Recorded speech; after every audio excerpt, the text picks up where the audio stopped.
Welcome to meeting number 41 of the House of Commons Standing Committee on Finance, pursuant to Standing Order 1082 and the committee's motion adopted on Tuesday, April 27th. The committee is meeting to study the subject matter of Bill C-30, an act to implement certain provisions of the budget tabled in Parliament on April 19th, 2021, and other measures. We're fortunate today to have with us the Honourable Chrystia Freeland, Minister of Finance and Deputy Prime Minister, and quite a number of officials from the department. We'll introduce all those officials in the second round. So, Madam Minister, welcome. We'll go with an opening statement from you. If you could hold it to not much more than 5 minutes, it would be helpful, and that way we can get to questions faster. And for MPs, the question lineup after the Minister completes her remarks is starting with Mr. Fast, and then Ms. Sirowitz, Mr. St. Marie, and Mr. Julian. Floor is yours, Minister. Welcome. Green grass and all. Okay, well, thank you very much, Mr. Chair, and I will leave it to you to introduce the officials later on, but let me just say thank you very much to the officials for being with us. Monsieur le Président et membres. Mr. Chairman, members of the committee, I'd like to thank you for inviting me here today to speak about Bill C-30, the Budget Implementation Act. After over 14 months of uncertainty and difficulty, Canadians are continuing to fight against COVID-19. We know, however, that there is light at the end of the tunnel. So while we're combating the third wave, Canadians are increasingly numerous in getting vaccinated. Is an essential piece of legislation that, once enacted, will allow us to implement our plan to finish the fight against COVID, create jobs and a swift recovery from the COVID recession, and lay a foundation for robust, inclusive, green, long-term economic growth. This budget is about helping middle-class Canadians, about helping workers, and about helping more Canadians to join the middle class. And it is about embracing this moment of global transformation to a greener, cleaner economy. It is a plan, Mr. Chair and members of the committee, that will help Canadians and Canadian businesses heal the wounds of COVID and come roaring back. First, we need to finish the fight against this virus. This bill includes a one-time payment of $4 billion to provinces and territories to support their healthcare systems, support that is so essential as we fight the third wave. This is in addition to the $1 billion to support provinces and territories as they ramp up their vaccine campaigns. We are making progress in our vaccination efforts, and I know that Team Canada can vaccinate even more Canadians even more quickly, and we will. I was vaccinated with the AstraZeneca vaccine at a Toronto pharmacy 15 days ago, and I encourage all Canadians to get vaccinated as soon as it is their turn. Il faut d'abord mettre en place une vaste. We first need a massive job and growth creation plan in order to address the unequal effects of the recession that's been caused by the pandemic on women, Canadian youth, racialised persons, low-income earners, and small businesses.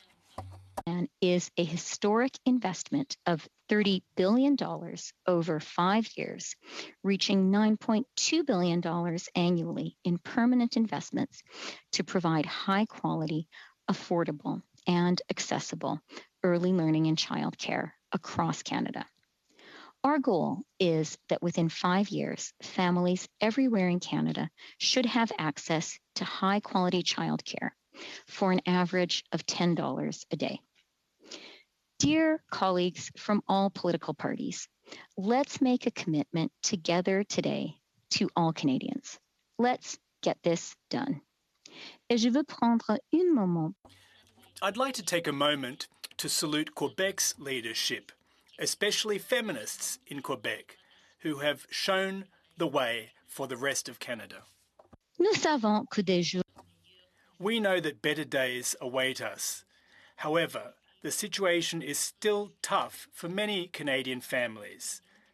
About 1 million Canadians are still jobless or are working far fewer hours than before the pandemic struck.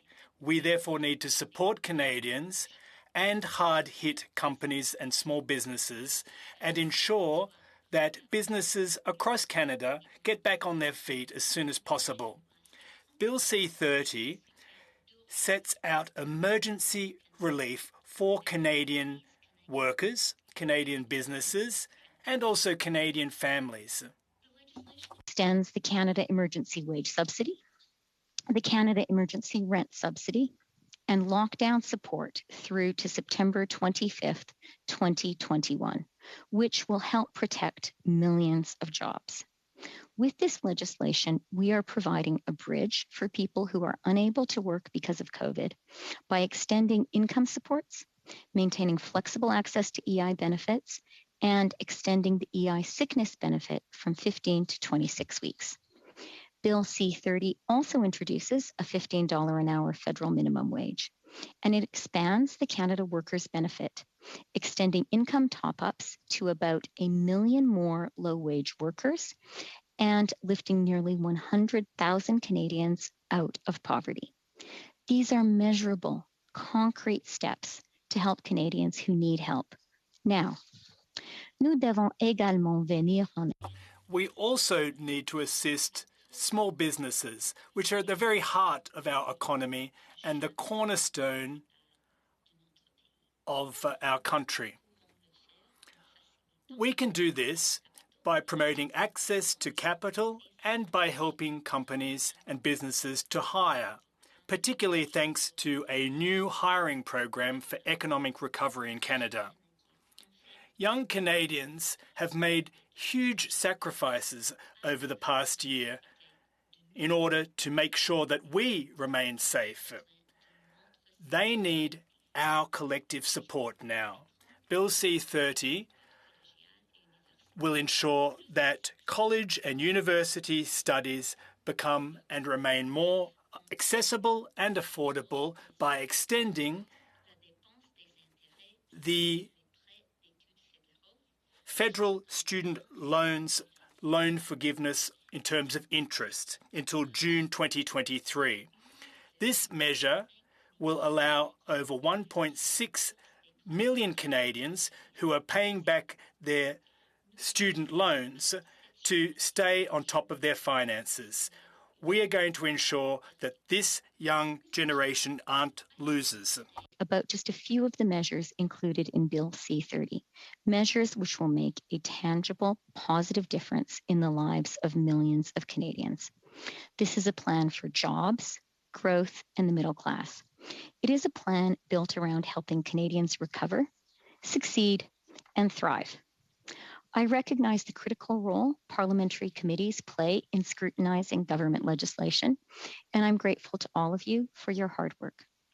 Le projet de loi Bill C-30 is a first step, an historic one for Canada's recovery and growth renewal for future generations of Canadians. And I'd now be delighted to answer all of your questions whilst you study this very crucial piece of legislation. Thank you very much. Thank you very much, Minister, and thank you, officials, for being here as well. The first round will be a 6-minute round, starting with Mr. Fast, and then a split with Mr. Owitz and Mr. Fragaskatis. Ed? Well, thank you, Mr. Chair, and thank you, Minister, for appearing before committee again. And I did want to again congratulate you on being the first female finance minister to deliver a federal budget, and hopefully it's the first of many to be delivered by women in the future. I do note, however, that this is also a budget that is the largest spending budget ever and creates the largest debt and deficits in our country's history. And my fear is that future generations will look back on this budget as the one that created a financial burden that undermine their prospects of living the Canadian dream. I certainly hope that is not the case, that in fact Canadians still have a prospect of a bright future ahead of them. And with that in mind, I did want to refer you to not only the fall economic statement, but also the budget that this BIA implements. I note that in the fall economic statement, you had projected growth at 4.8%, GDP growth of 4.8%. But the budget says, you know what, it's going to be better than that. It's going to be 5.8%. You had projected in the fall that revenues would be around $335 billion. Now in the budget, you're predicting actually it's going to be better than that. We're going to have $20 billion more. Yet with more cash coming in by way of revenues and more economic growth predicted in this budget, you're still projecting a deficit that is higher than what you projected in the fall economic statement. The same is true in 2022-23, which is the next fiscal year. Again, the projected revenues are going to be up by about $20 billion. So you have more revenues coming in, more money in the bank account, and your growth is projected to be close to 1% higher than the fall economic statement had suggested. And yet you're predicting a deficit that is $9 billion higher than the fall economic statement. So I guess my concern is this: we have better growth, we have higher government revenues in each of this year and next, yet for some reason, you're not only spending all of the unexpected additional revenues, you're also increasing the amount you're going to borrow in each year.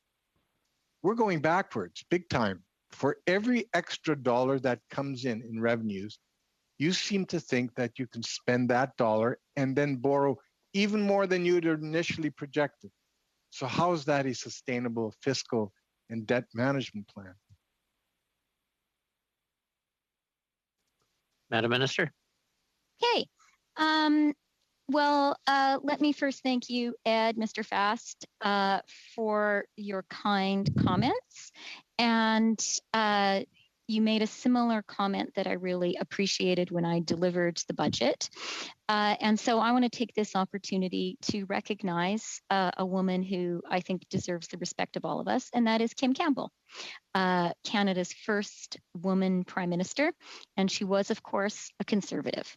And so I'd like to take this opportunity in turn to congratulate you and your party for having broken that glass ceiling, and to congratulate Ms. Campbell.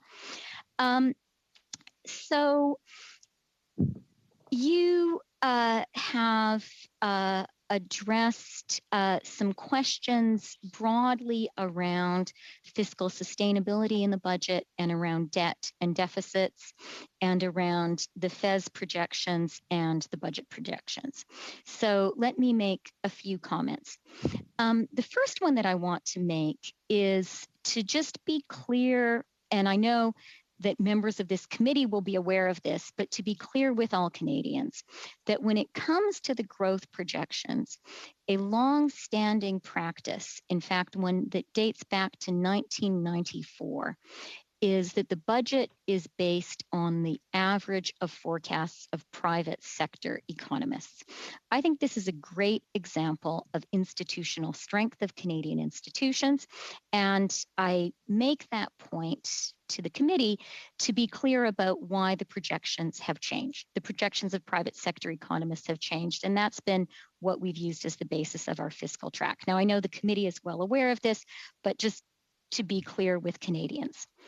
To the second point around the sustainability of our spending, I would like to assure members of the committee that I am very confident that the spending in our budget is reasonable and sustainable.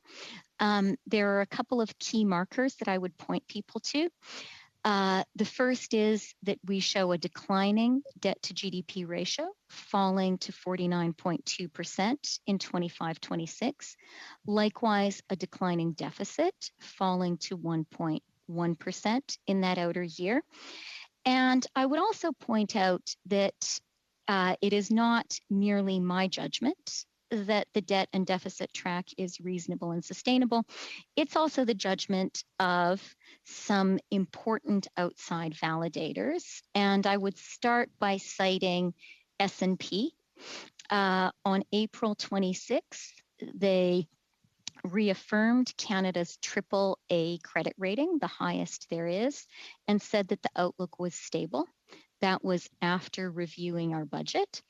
And I'd also like to point to comments published today from Governor Stephen Poloz, who was, of course, appointed by Prime Minister Harper, who actually spoke about how, in his view, the projections in the budget, the assumptions in the budget were actually quite small c conservative, and that he did believe that there was a sustainable path. And I'm going to have to cut you both Okay. off there. We're over 6 minutes. That's hard to believe, but 3 minutes apiece. Going then to Ms. Zerowitz, who will split time with Mr. Fragaskatis. Julie? Thank you so much, Mr. Chair. And I want to thank you, Minister, for being here today. Thank you for your extraordinary leadership during this unprecedented time. And congratulations on being the first female finance minister to introduce the budget. My first question is on the Canada Wage Subsidy.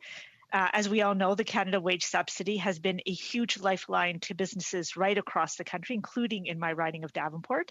So my question to you is, how are we ensuring that Canadian companies who are receiving the emergency wage subsidy is using it only for employee salaries? And why did we not include a needs test in assessing which companies should be able to access the wage subsidy?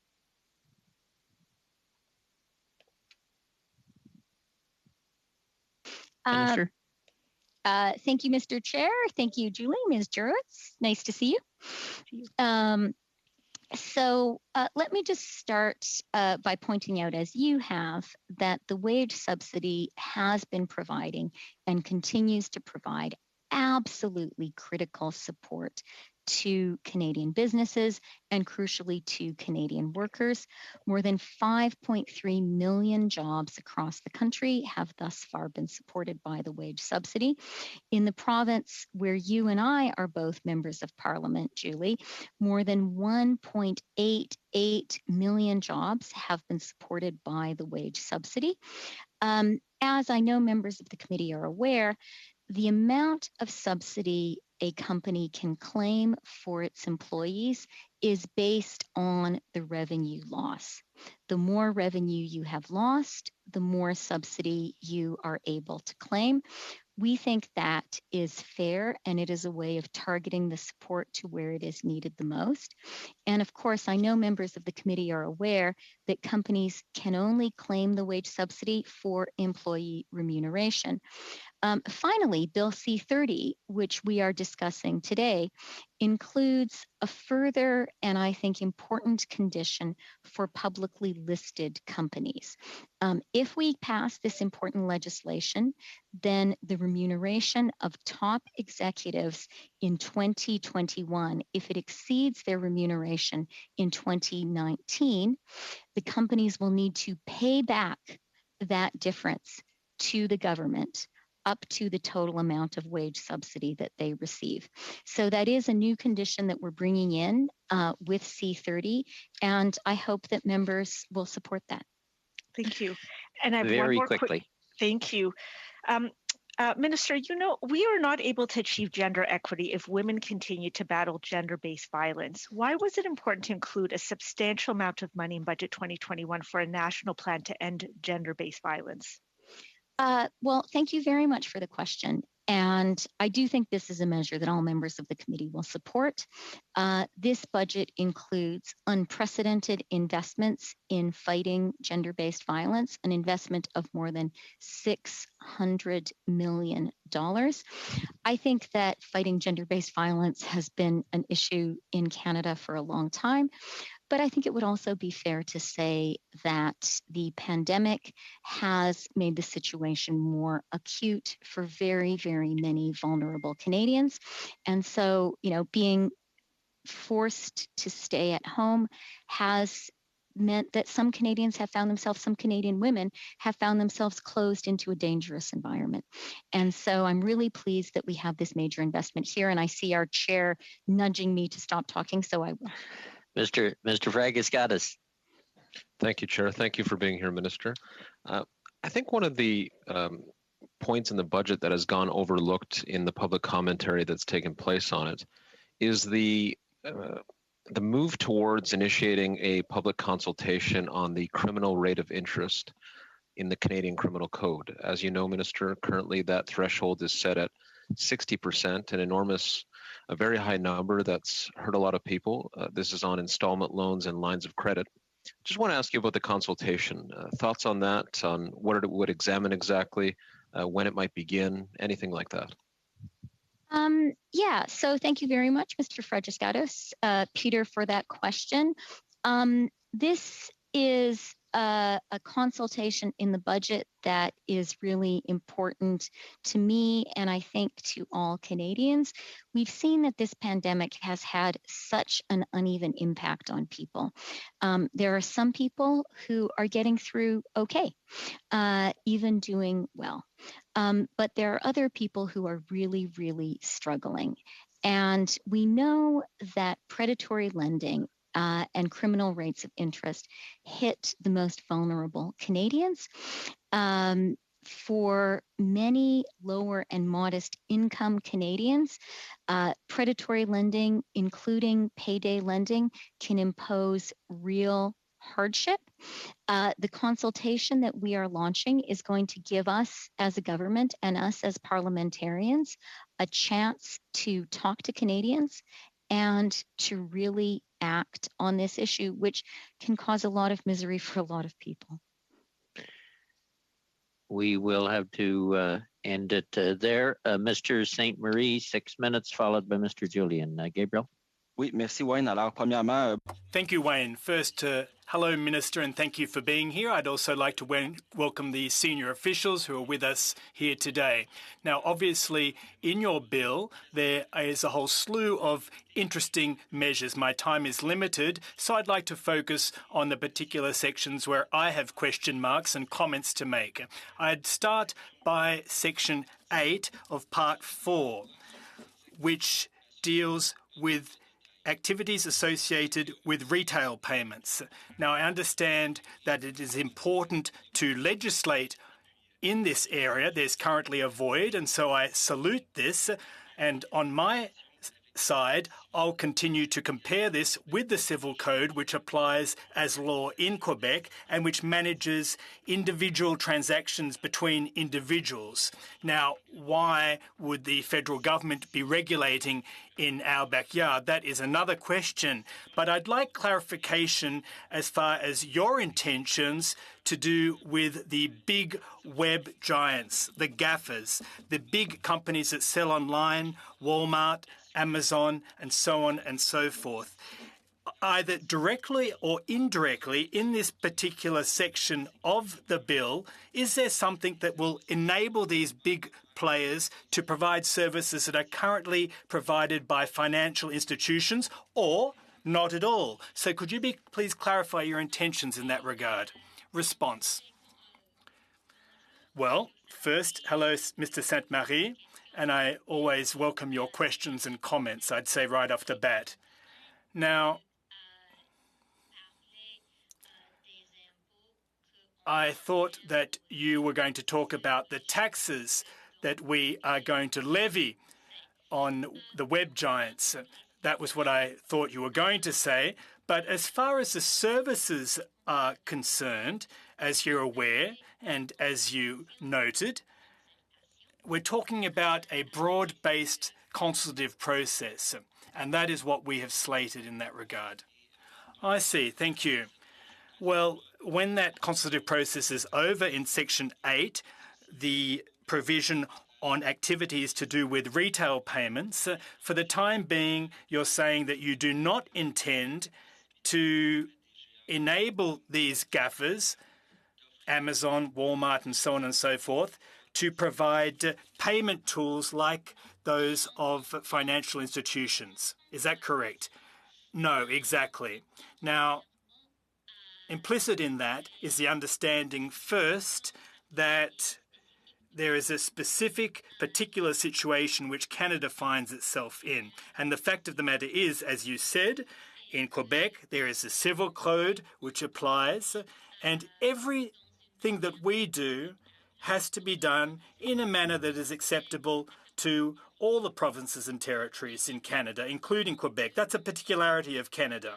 Now, second, we understand that we're now well and truly in the 21st century, at a time when the world and global economy is rapidly evolving and technology is evolving. And so we have to watch closely what is occurring. And both Canada and Quebec must remain and become part of the modern economy. Third, we must do our utmost to protect Canadian businesses and companies, as well as individual Canadians. And we need to ensure that the rules of the game are the same for both Canadians and foreign companies.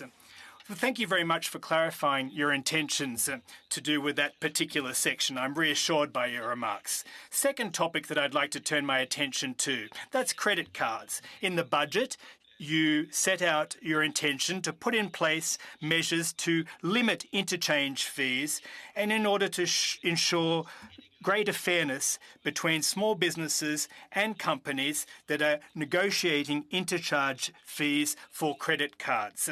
Now, in the budget, you said you'd be going ahead with this, that in the next fall, why not immediately? Why not right off the bat?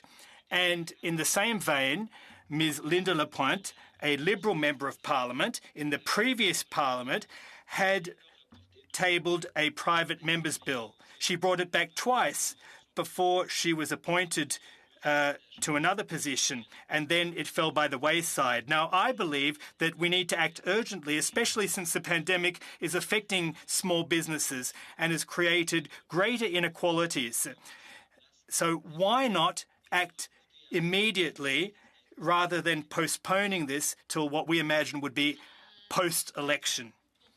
Response. Well, thank you very much for your question. Well, it's my understanding that writ large you approve the direction in which we are heading.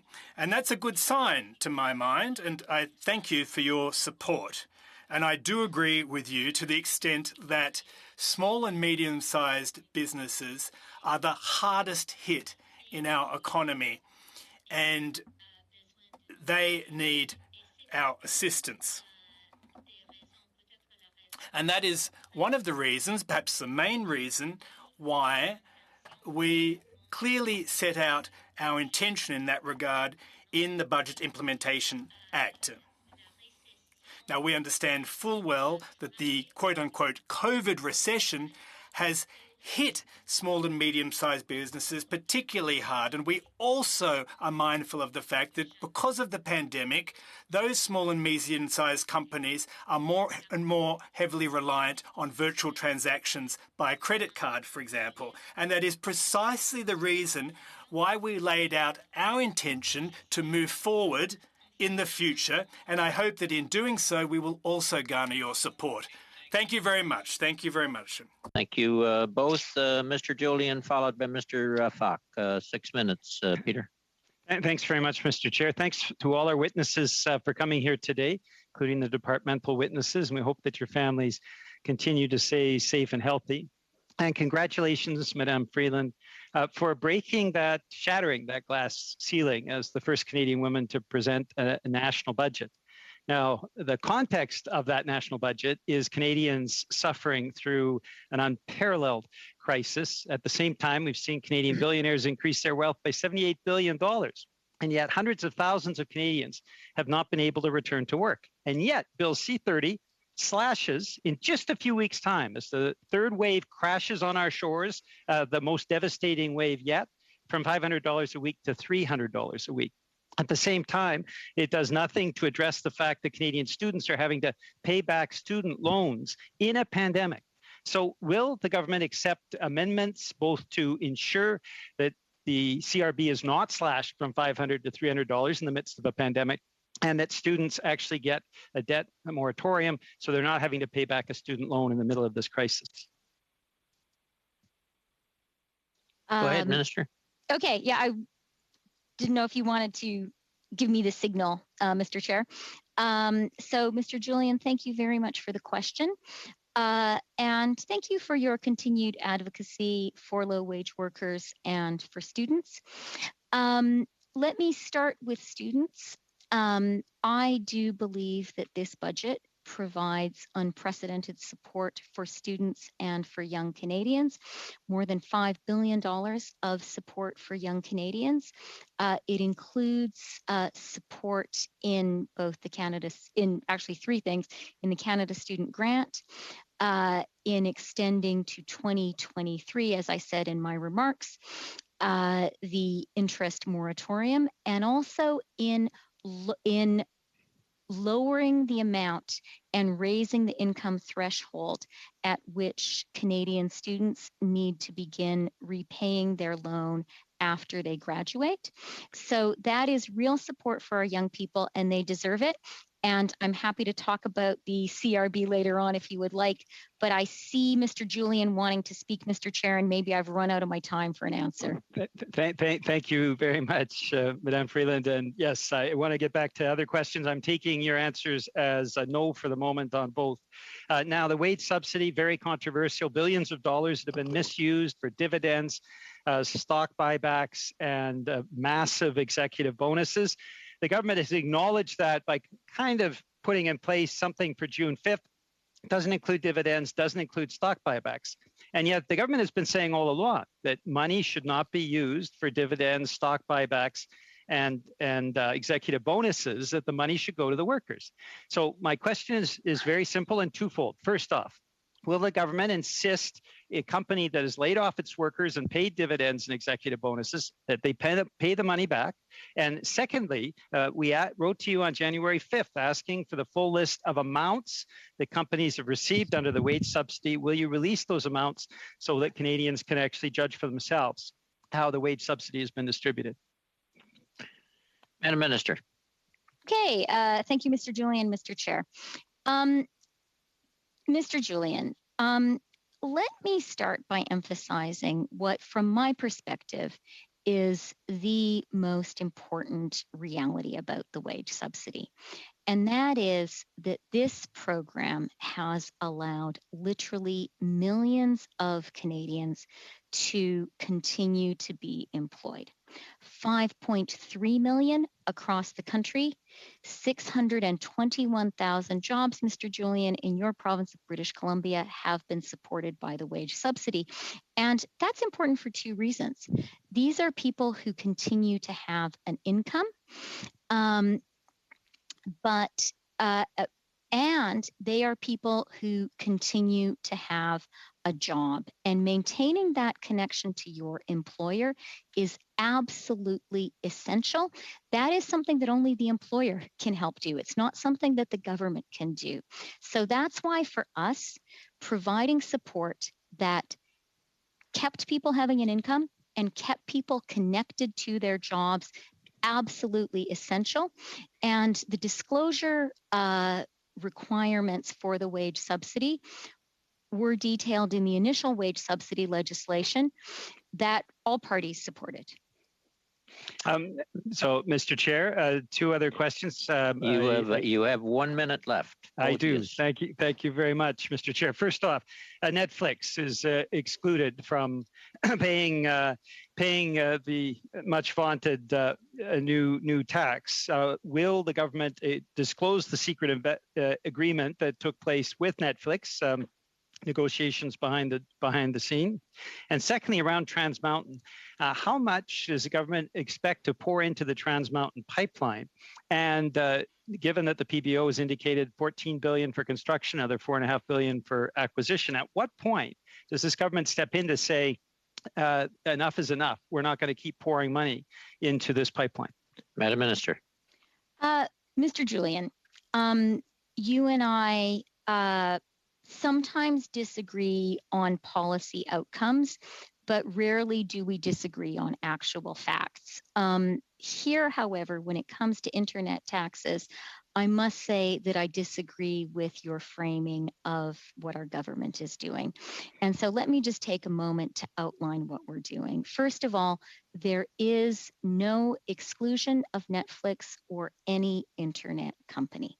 Second of all, our government in this budget and in the fall economic statement is moving more clearly and more forcefully to introduce a level playing field for international and Canadian companies when it comes to the internet space and to impose taxes on digital service companies.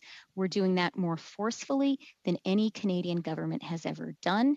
We are doing that in 3 parts.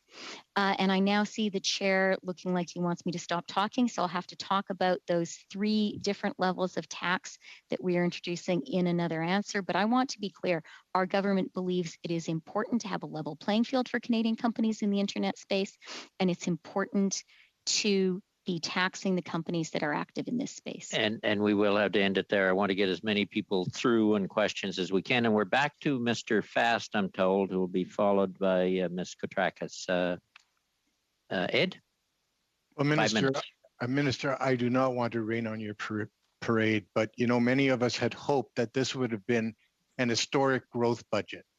I sent a letter to you suggesting that we needed comprehensive regulatory and tax reform. We asked you to address the flight of foreign direct investment from Canada. We needed a new comprehensive innovation strategy, not just the same old. But as you know, many economists have lamented the fact that this budget is more about short-term benefit than positioning our economy for long-term success. So I'm glad you referred to outside validators, because I've got a few of those. For example, Mark Carney, someone who you know well, the former Bank of Canada governor. He said what we are seeing in some other jurisdictions is that the focus is more squarely on growth. David Dodge, also a former Bank of Canada governor, highlighted a lack of growth-focused initiatives in the budget. Robert Asselin, a former top economic advisor to your government, described the new spending as unfocused and unimaginative. And finally, today, former clerk of the Privy Council, the highly respected Kevin Lynch, made so many different points. And I can just summarize a few of them. He said, the budget misses an urgent opportunity to rebuild our longer-term growth post-pandemic. He said it does not set a clear fiscal anchor. He went on to say, despite the extraordinary emphasis on stimulus in this budget, there is little focus and few measures to rebuild Canada's longer-term growth.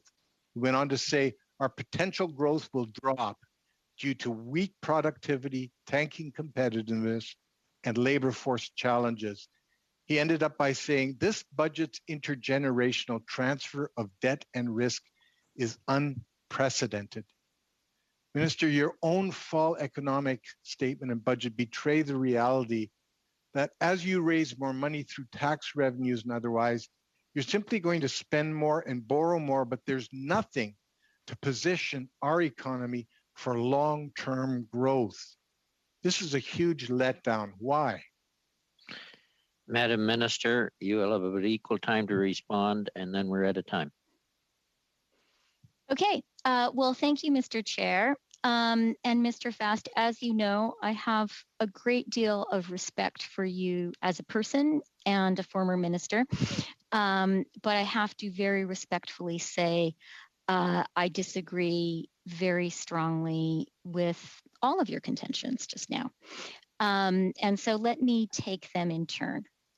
First of all, when it comes to outside validation of the budget and of the fact that our budget is on a sustainable and responsible fiscal track, from my perspective, there is no better judge than the credit ratings agencies, which are paid to assess the credit worthiness of borrowers. And for me, it is therefore really important to underscore for Canadians that S&P, a week after the budget, came out with a very strong endorsement reaffirming Canada's AAA credit rating and reaffirming that the outlook for Canada was stable. It really doesn't get better than that. I would also like to refer members of this committee and you, Mr. Fast, to the comments of the governor of the Bank of Canada, appointed by Prime Minister Harper, in whose cabinet you served, Stephen Poloz. And he gave an interview published today in which he talked about the budget as being sustainable. He spoke about the conservatism in the numbers that he saw in the budget. And he spoke about the fact that this sustainable plan was put together without a meaningful increase in taxes in any kind. I couldn't agree more strongly. Now, when it comes to growth and innovation, let me point to 3 elements in the budget that, to my mind, are absolutely critical. One is early learning and childcare. And we have heard from the IMF, from Bank of Montreal, from Scotiabank, from TD, from economists across Canada and around the world, that investing in early learning and childcare is a powerful long-term driver of jobs and growth. That is what this budget does. And I think that is well understood across the country. A second really important investment in long-term growth in this budget is the Canada Workers Benefit. And actually, BMO picked up on how that investment, which supports the lowest paid Canadians, is going to increase labor force participation. And I see our chair making hand gestures. So let me quickly, polite hand gestures, I want to say to anyone who can't see him. And so I just want to mention a third really important element, which is the unprecedented investments that this budget makes in Canadian small businesses, allowing them to invest in themselves and giving them support to Mr. become Speaker, more do I have innovative. time for one more question? No, you don't. We're well over. I'm sorry, Ed. Ms. Koutrakis and Mr. McLeod will split the next 5 minutes. Ms. Koutrakis. Merci, Monsieur le Président. Madame la... Thank you very much, Mr. Chairman, Minister, all of the officials. Thank you for being with us this afternoon. Minister, as you mentioned, over and over, in fact, for the past couple of months, this budget is clearly focused on job creation, economic growth, and support for small businesses. Could you please give us a couple of examples of specific programs that strike you as having the greatest impact on small business owners? And were I a business owner in my riding of Vimy or anywhere else in Canada, what are the key aspects of this budget that I should be mindful of? Madam Minister? Okay, merci, Madame. Thank you, Ms. Koutrakis, and thank you very much for your question. To my mind, one of the key components of the budget is the support for small and medium-sized businesses. Support by way of the wage subsidy, the rent subsidy in the fight against COVID, both CEWS and CERS. And there are additionally a number of other measures in the budget to help small and medium-sized companies in Canada, which are the cornerstone, the very heart of our economy, to help them to weather this storm, to become more productive and more competitive. Now, let me just underscore 3 programs very quickly, if I may. We have a new program which will be in place from June to November to encourage small and medium-sized businesses to provide new jobs for workers. There are also components that will make it more easy for small and medium-sized businesses to obtain credit. And third, there's a change in the tax regime to encourage small and medium-sized businesses to make investments in themselves. Mr. Chair, do I still have time? Because I think I'm splitting my time. You're out. I'll let it go to Mr. McLeod. Sorry, Annie. Merci. Michael? Thank you, Mr. Chairman, and thank you to the Minister for joining us. I wanted to ask the Minister about when it comes to fiscal flexibility. The Government of Canada has significant, a lot more greater capacity than its provincial, territorial, and municipal counterparts. This is certainly the case in the area I come from, the Northwest Territories. The question is, how will the measures in Bill C-30 help ensure that these other orders of government are able to provide services and infrastructure that their residents rely on?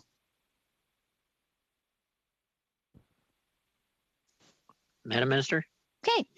Well, thank you for the question. And I just want to start by quickly thanking you, Mr. MacLeod, and the people of the Northwest Territories for the exceptional job you've been doing in fighting COVID. It has involved some significant sacrifices, but I think you've seen the real results of that. We are very aware that the territories in particular face particular challenges. And so let me outline a few measures in the budget to support the Northwest Territories. The Northwest Territories will receive $1.4 billion this fiscal year through the territorial formula financing, and that is an increase of $103 million from the previous year. And we also announced last year an increase to the Northwest Territories borrowing limit to $1.8 billion. We have also invested $25 million, as you will know, because you've worked so hard on this issue, to address housing priorities in the Northwest Territories. I could say more, but I see our chair leaning towards his screen. Okay, we are going to end it there. Here's where we sit. We'll take a couple of minutes with Mr. St. Marie, a couple of minutes with Mr. Julian, 5 with a split from Ms. Jansen and Mr. Falk, and Fraser will wrap it up with 5, and we'll be about 10 minutes over your time, Madam Minister. Go ahead, Mr. St. Marie. Oui, merci, Monsieur le Président. Yes, thank you very much, Mr. Chairman.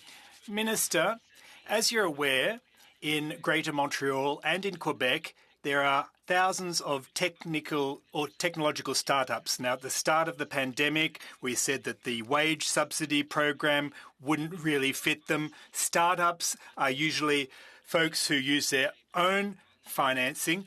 When the project comes to fruition, they sell their goods or their project, and the government moved forward with the innovation program from the National Research Institute. And some startups are calling us wondering why it's not extended until, for example, late September, as other subsidy programs are. We know that under the innovation program, there's over $250 million that has been earmarked for startups, but they are afraid that they'll go bankrupt before the pandemic's over because the program isn't being extended and it's coming to an end. So why would you put an end to this innovation assistance program so close to the goal at hand? Well, thank you very much for the question.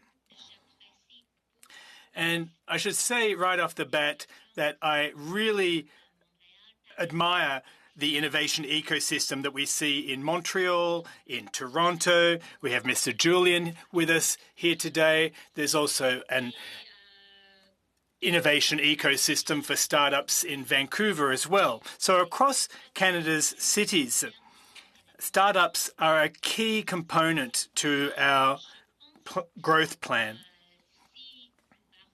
Now, I think that were you to speak to Canadian innovators, they will find in the budget a whole lot of support for them, especially small and medium-sized businesses that wish to make investments in their own growth. This budget really is forward-looking. It focuses on growth, and I think for them there are a lot of programs that would be helpful. And if you wish, we can draw up a list. Our office can speak with you directly and share that list of programs that could be helpful. Well, thank you very much. That would be most appreciated. Thank you, Wayne. Mr. Julian, 2 minutes. Thanks very much, Mr. Chair. So we're supposed to all be in this together. Canada's billionaires have increased their wealth by $78 billion. Canada's banks received an unparalleled package of liquidity support, $750 billion from various federal institutions, over $40 billion in profits thus far in the pandemic. This is unprecedented that we've seen these massive levels of wealth, and yet most Canadians are struggling. And as we've talked about earlier, CRB is being slashed. Students are being forced to pay for their student loans. There's nothing for people with disabilities, despite the fact that half of the people that line up in at food banks are people with disabilities. So given all of that, it is perplexing beyond belief that there is no wealth tax in this budget. I know there's a luxury tax, and the spin is that brings in a little bit of money. The PBO indicates that that's about 1 cent on the dollar of what a wealth tax would bring in. And there's no measures around cracking down on overseas tax havens that CRA has already indicated they don't have the tools to take on, which is why there's been no convictions in the various Panama Papers, Bahamas Papers that have come out show tax evaders. So the question is very simple. Why no legislation to combat tax havens? And why no wealth tax when 80% of Canadians support that? Madam Minister. Okay, I'm going to try to go really fast. So first of all, I just want to speak to some of the assertions in that question. And let me just point out for Canadians who are listening, the CRB continues to September 25th. This is an important extension. And the changes that we made, the flexibilities we introduced to EI are extended for an additional full year. We have also expanded the EI sickness benefit from 15 to 26 weeks. On disabilities, let me point out that particularly for students with a serious but not permanent disability, we have significantly expanded support, and that's something I'm very glad we're able to include in the budget. In terms of tax evasion, let me say, I believe this budget invests more strongly and more significantly in closing tax loopholes, in fighting aggressive tax planning schemes, and in going after tax evasion than any previous budget. And I'd like to also point out to the measures here on beneficial ownership and shining a light on that. Thank you. Thank you very much to you both. Ms. Jansen, splitting time with Mr. Falk, 2.5 minutes, if you could. Tamara? Yes, Mr. Chair, I wonder just before we get started to make sure that we commit that the answers are the same length as the questions. They are pretty well. In fact, some of them have been shorter, if you can believe that. Okay, thank you very much. Ms. Freeland, last night I visited with Dave Sidhu, a constituent who, along with his family, has run Elizabeth Chalet, a German-themed restaurant in downtown Cloverdale for the past 7 years. He's now in thousands of dollars of new debt with no hope of opening back up on the horizon, and he's at the end of his rope. So he wanted me to ask you a number of questions. First, regarding CERB, he would like to know why his part-time staff, who normally made $500 every 2 weeks, got $2,000 from government. He wants to know if you realize how unfair this program is, that people get paid more to stay home than go to work, while he and his family are taking on enormous debt they may never get out from under. Minister. Well, first of all, Ms. Jansen, I would like to say to this very entrepreneurial constituent of yours that I would disagree that he has no hope of ever opening up, no hope of opening up on the horizon. I myself am very optimistic of the speed of the vaccine rollout campaign. We are seeing the COVID numbers fall in British Columbia, and I am actually hopeful that there is light at the end of the tunnel. We'll have to go back to Ms. Jansen, Minister. Okay, thank you. I didn't get an answer to that one. So regarding the business support loans, Dave would like to know why your programs make no differentiation between those who were seriously impacted and those who were not. He wants to know why small business owners like him, who were shut completely down, were treated the same as ones that were open. Why didn't you better target compensation for those who were much more impacted? Minister. In fact, compensation has been very focused on where the need is the greatest. That is why programs like the wage subsidy and rent support are actually based on level of income loss. And I do want to go back on the CERB and to say my government's view is that the millions of Canadians who lost their job in COVID through no fault of their own needed to be supported. We're glad to have been able to do that. Ms. Jansen. Third question. Dave was very frustrated that the new HASCAP program, which was supposedly created for highly affected businesses like his, is completely useless to him. Since he's in total lockdown, he doesn't qualify. He thinks it's ridiculous to expect a restaurant in lockdown to submit a revenue projection to qualify.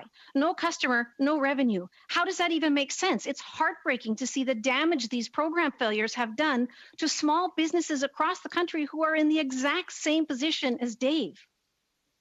Minister. Well, when it comes to Canadian small businesses, I would beg to differ with you, Ms. Jansen, and I would say that extensive support is available. The CEBA loan is available. Wage support, the wage subsidy is available. The rent subsidy is available. And for businesses like this restaurant that you're describing subject to lockdowns, an additional 25% top up to the rent support. Canada is offering the most extensive set of support measures for small businesses of any G7 country. And over to Mr. Falk. Thank you, Mr. Chair, and thank you, Minister, for coming to committee today. In your opening comments, you talked about the imbalance and inequality between different people groups, and especially that it's been exacerbated now during COVID between genders.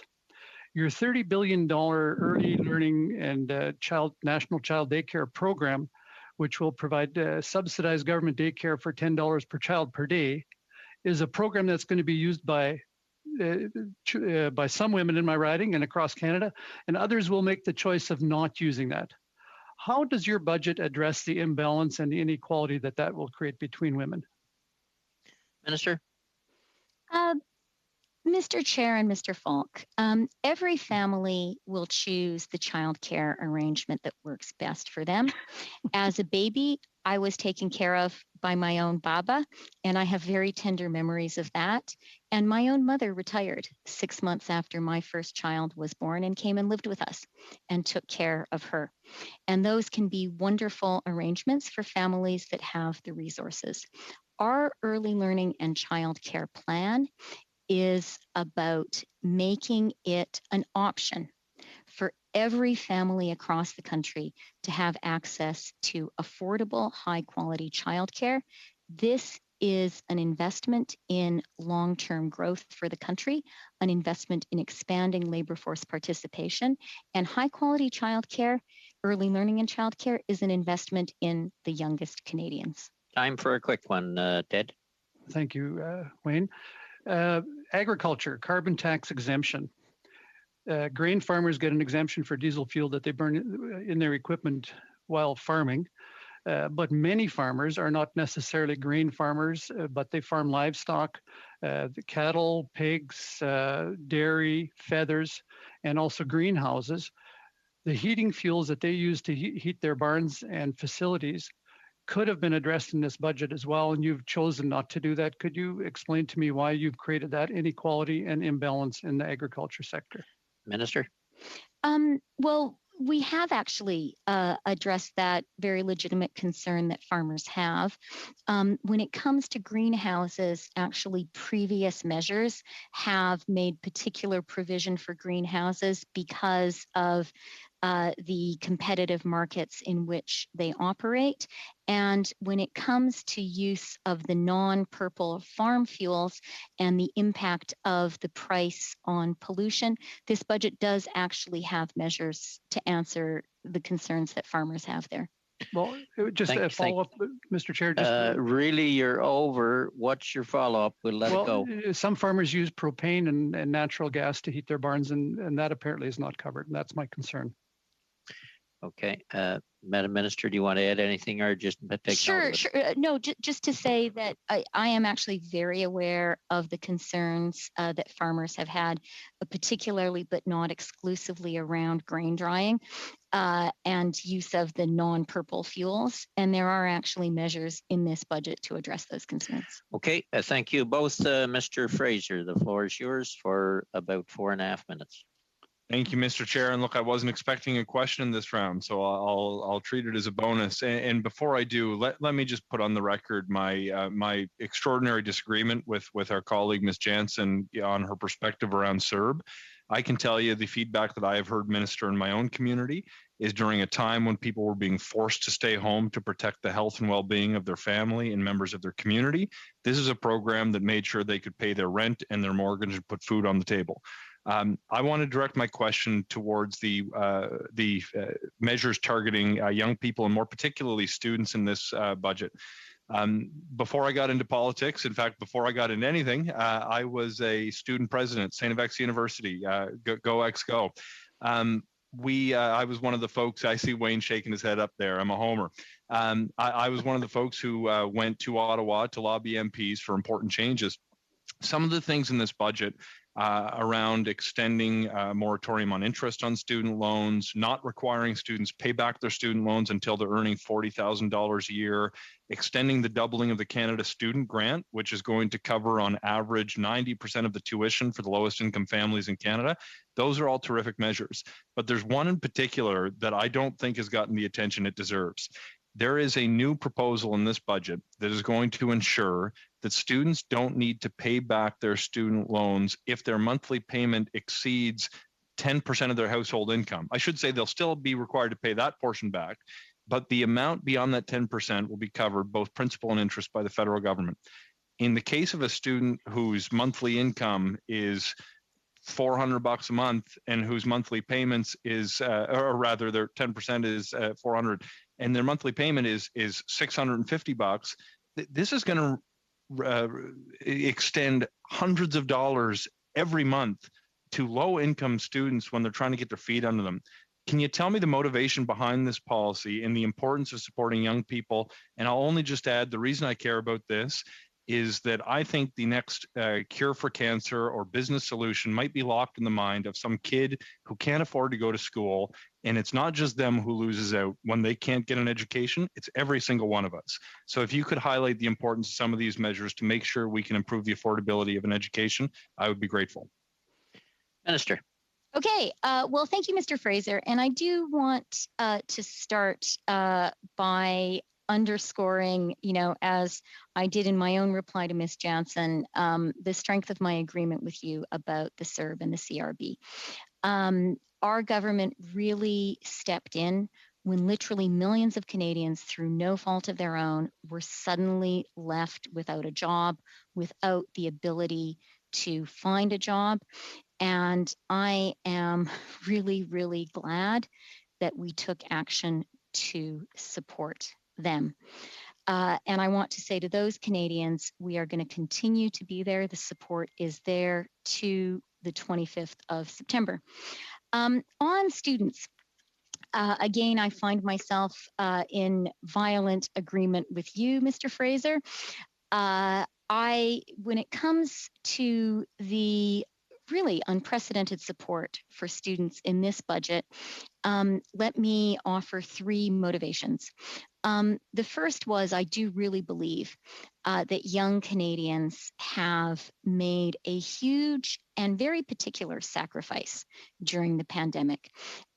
They have curtailed their social lives. Many of them have had to learn virtually, and they've really done it for us, for their parents, for their grandparents. And I think we owe it to them to support them now. There is a robust body of academic research that suggests that if you graduate into a recession, your lifetime prospects on everything from income to likelihood of having children to likelihood of marriage, even your health, that can be stunted. And so this budget really believes in supporting young Canadians. It does that through the measures to support students that you listed. And I would add, it does that through aggressive action to create work experience and job opportunities.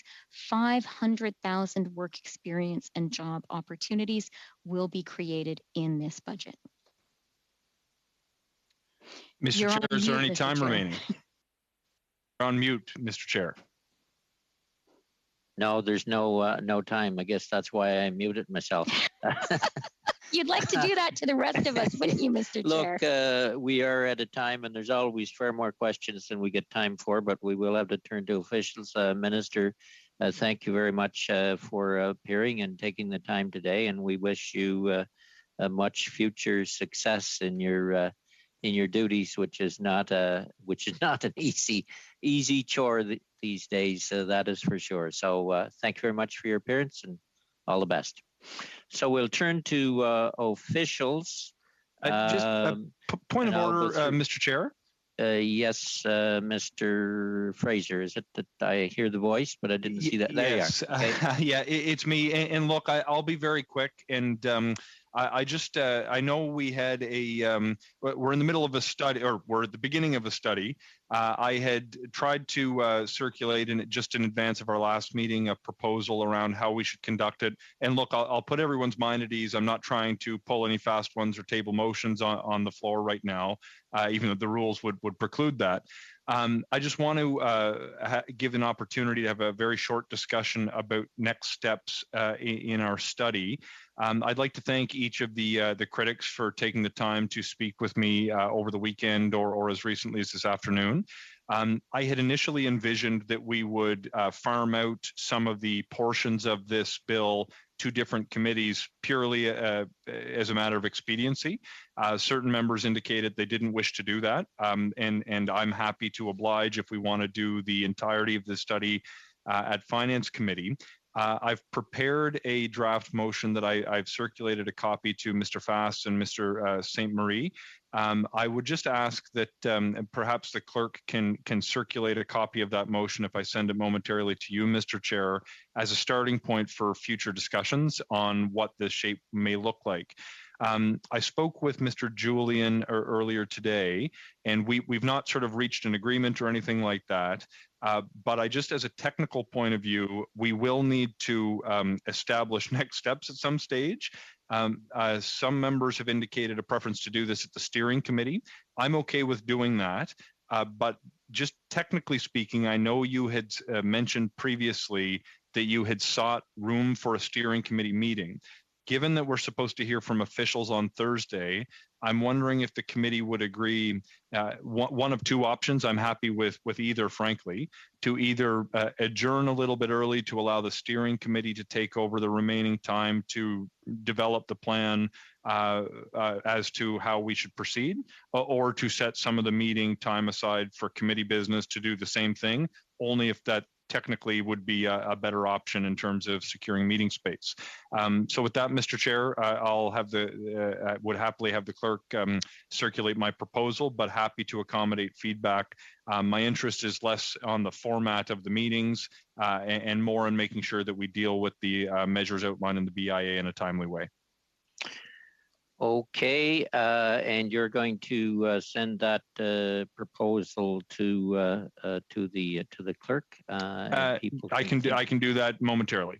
Okay, and maybe we'll come back in the last 5 minutes after officials here and talk about that a little further. See where people want to go, and whether or not they want to farm sections out or try and do it all ourselves and set a timeline. Would that be okay to go that way?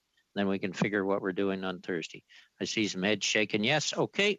Then with officials from the Department of Finance, I'll give you the lineup for questions first. I have Mr. Fast, Mr. Fraser, Mr. St. Marie, and Mr. Julian on my lineup here. We have with us, just wave your hand. I think everybody knows you anyway. Andrew Marsland, Senior Assistant Deputy Minister, Tax Policy Branch, here a lot of times. Nicholas Leswick, Assistant Deputy Minister, Economic and Fiscal Policy Branch. Leah Anderson, Assistant Deputy Minister, Financial Sector Policy Branch with the earbuds. Oh no, she's got her phone on now. Evelyn Dancy, Associate Assistant Deputy Minister, Economic Development and Corporate Finance Branch. Catherine Rashido, Assistant Deputy Minister, International Trade and Finance Branch.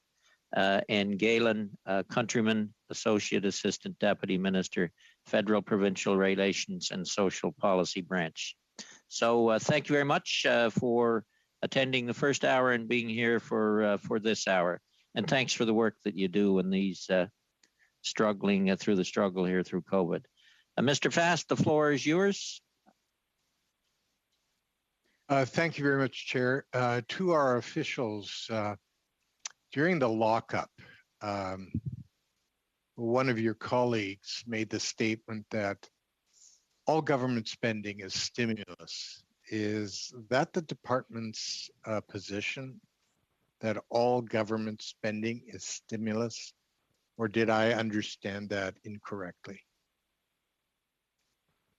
Just to interrupt Mr. Lastwick for a minute, the clerk sent me a note that phone lines are down in some quarters. What's the situation there? Do we have to suspend, or what's the situation, Alexander? There are phone lines that enable people to listen in real time.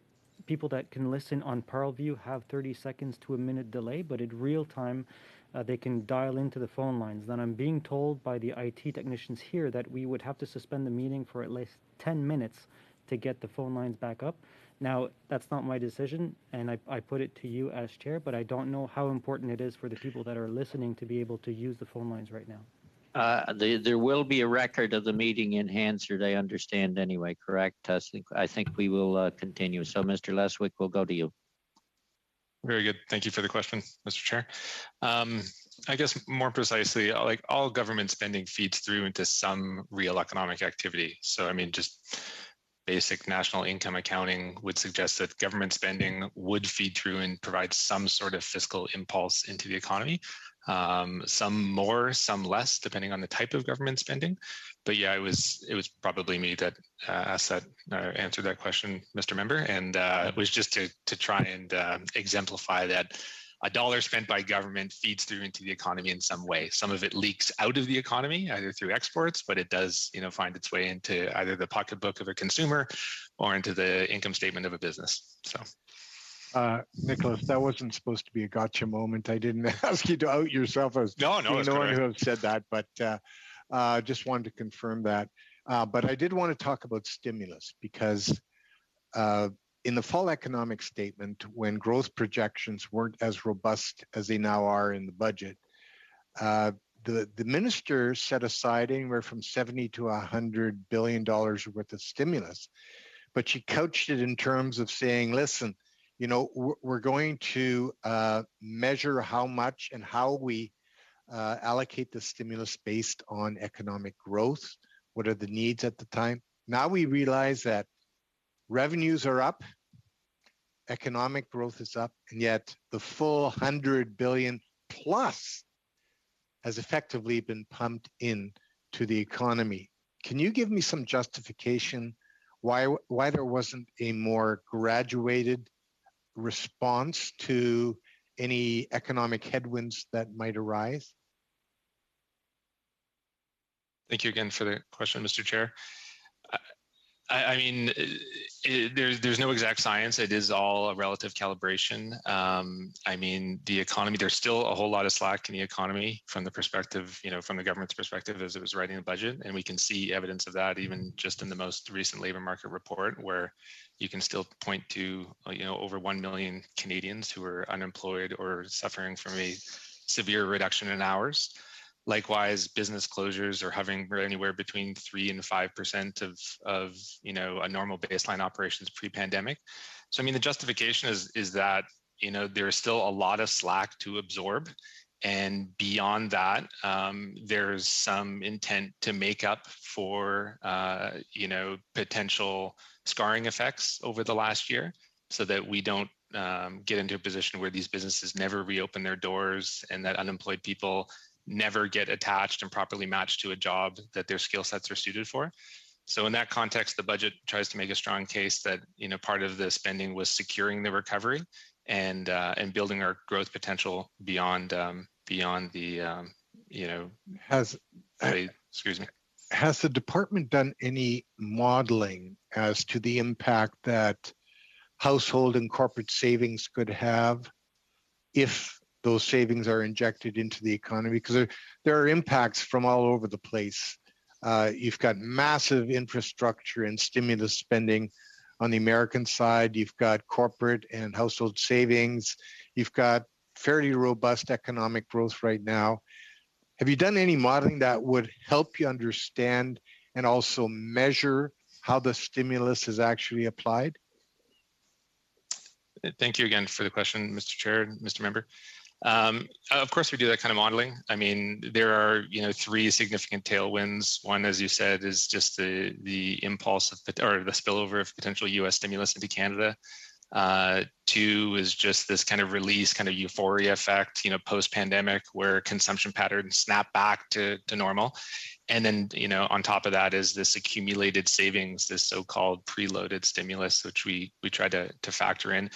But I mean, the honest answer is it's all just very extremely uncertain. So, the timing of U.S. stimulus as it works through, Congress in the U.S., the actual attitudes and consumer and business confidence and what pace those will snap back so that we can resume, normal savings and consumption patterns. So the analysis we do is no different than the Bank of Canada and, other economic shops like, in the commercial banks. Mr. Chair, how much time do you have? You got one more question, Ed. All right. The stimulus that's injected, one would think that at some point in time, you're going to do what the minister suggested she would do, which is withdraw it. Tell me what you mean by the word withdraw, because you can't take the money back that's been committed in the budget. So by withdrawal, when the minister speaks about withdrawal, is she simply saying, I won't add any more to the stimulus that I've already committed to, which is the $100 billion plus? Thank you again for the question.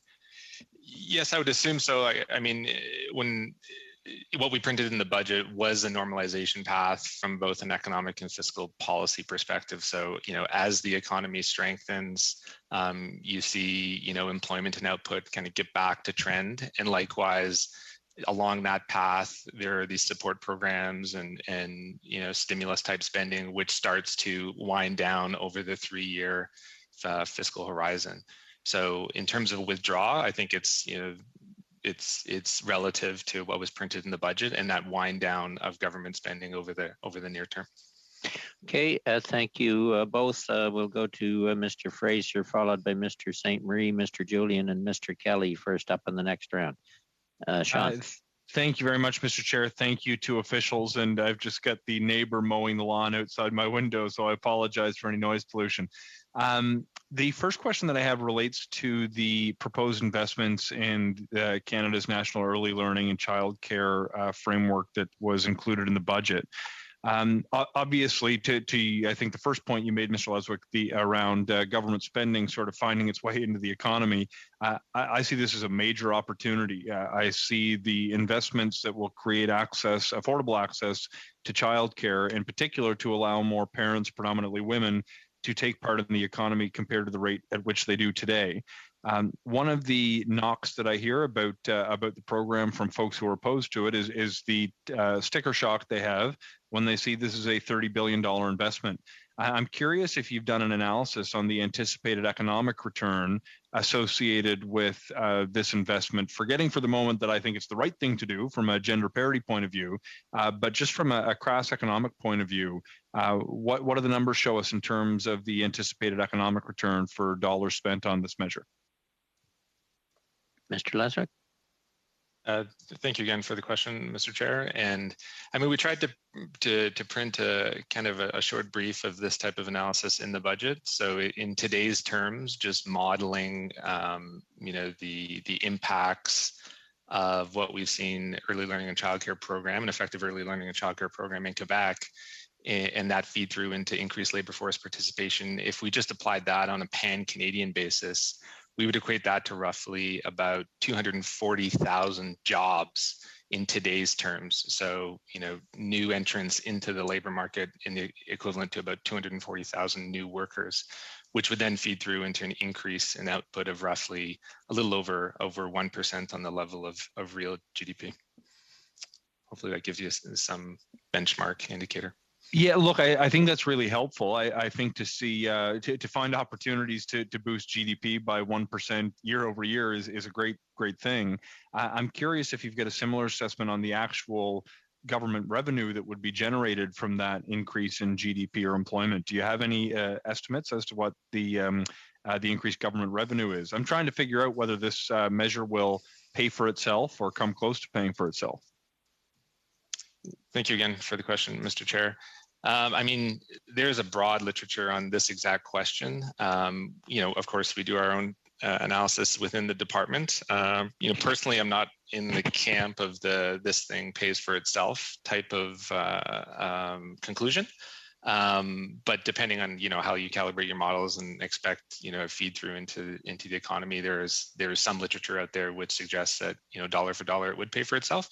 But I think bottom line is it's in terms of things you could be doing to generate either labor force participation or increased productivity. This is one of those things at the very top of the list in terms of return on investment from a government perspective. So either conclusion, there's a real payback here. Excellent, Mr. Chair. Have I got time for an additional question? Yep. Excellent. I want to talk about the Canada Workers Benefit, which aside from a passing reference from the Bank of Montreal, I've seen fairly few third parties pick up on this particular investment. It's designed obviously to assist low-income workers through direct support. And the measures that we've done have essentially extended the net, so to speak, to make sure it catches more people who may be earning more than what the current program provides. I'm curious if you can give a similar assessment with the Canada Workers Benefit in terms of the estimated impact, both in terms of the number of people who will be impacted by this change and the extent to which they'll be impacted. And the minister testified that it would have a positive impact on labor force participation. Have you got any assessment as to the impact that the proposed changes to the Canada Workers Benefit is going to have on the working poor in Canada? Who's taking that one? Maybe I'll take that one, Mr. Chair. Okay, good, Andrew. Go ahead. And maybe a couple of comments in response. It's the proposed changes to the Canada Workers Benefit do extend out the range to cover essentially to provide benefits to full-time minimum wage workers, and also include a mechanism to ensure that the potential disincentive effects, particularly for secondary workers, women, usually women, or more often than not women, are mitigated. So it excludes the first 14,000 of that secondary earner's income, which is an important aspect in terms of looking at these. In terms of estimating the effect, about 1 million additional workers we estimate would benefit from this. In terms of the broader economic effect, I guess I don't have an estimate of that, but there is a considerable amount of literature with reference to the earned income tax credit in the US, which demonstrates that this has a positive effect on labor market participation, which of course is a key driver of economic growth. Okay, thank you all. We'll go to Mr. St. Marie, followed by Mr. Julian. Gabriel. Oui, merci, Monsieur le Président. Donc encore. Thank you, Mr. Chairman. And once again, welcome to everyone. I join my voice with that of our chairperson in thanking you for all the hard work that you've been doing from the beginning of the pandemic. And please pass on our thanks to your entire team. Hats off to all of you. Now, I just need a bit of clarification, if you would, around the assistance to businesses for climate change mitigation. There are a number of programs that have been put in place and or announced to help various economic sectors to reduce CO2 emissions. Could someone please remind me what measures have been put in place, to the tune of what amount, what's been voted and what's been spent, and or what has been earmarked and not yet voted on? Thank you. Okay, Ms. Nancy. Bonjour et merci de la...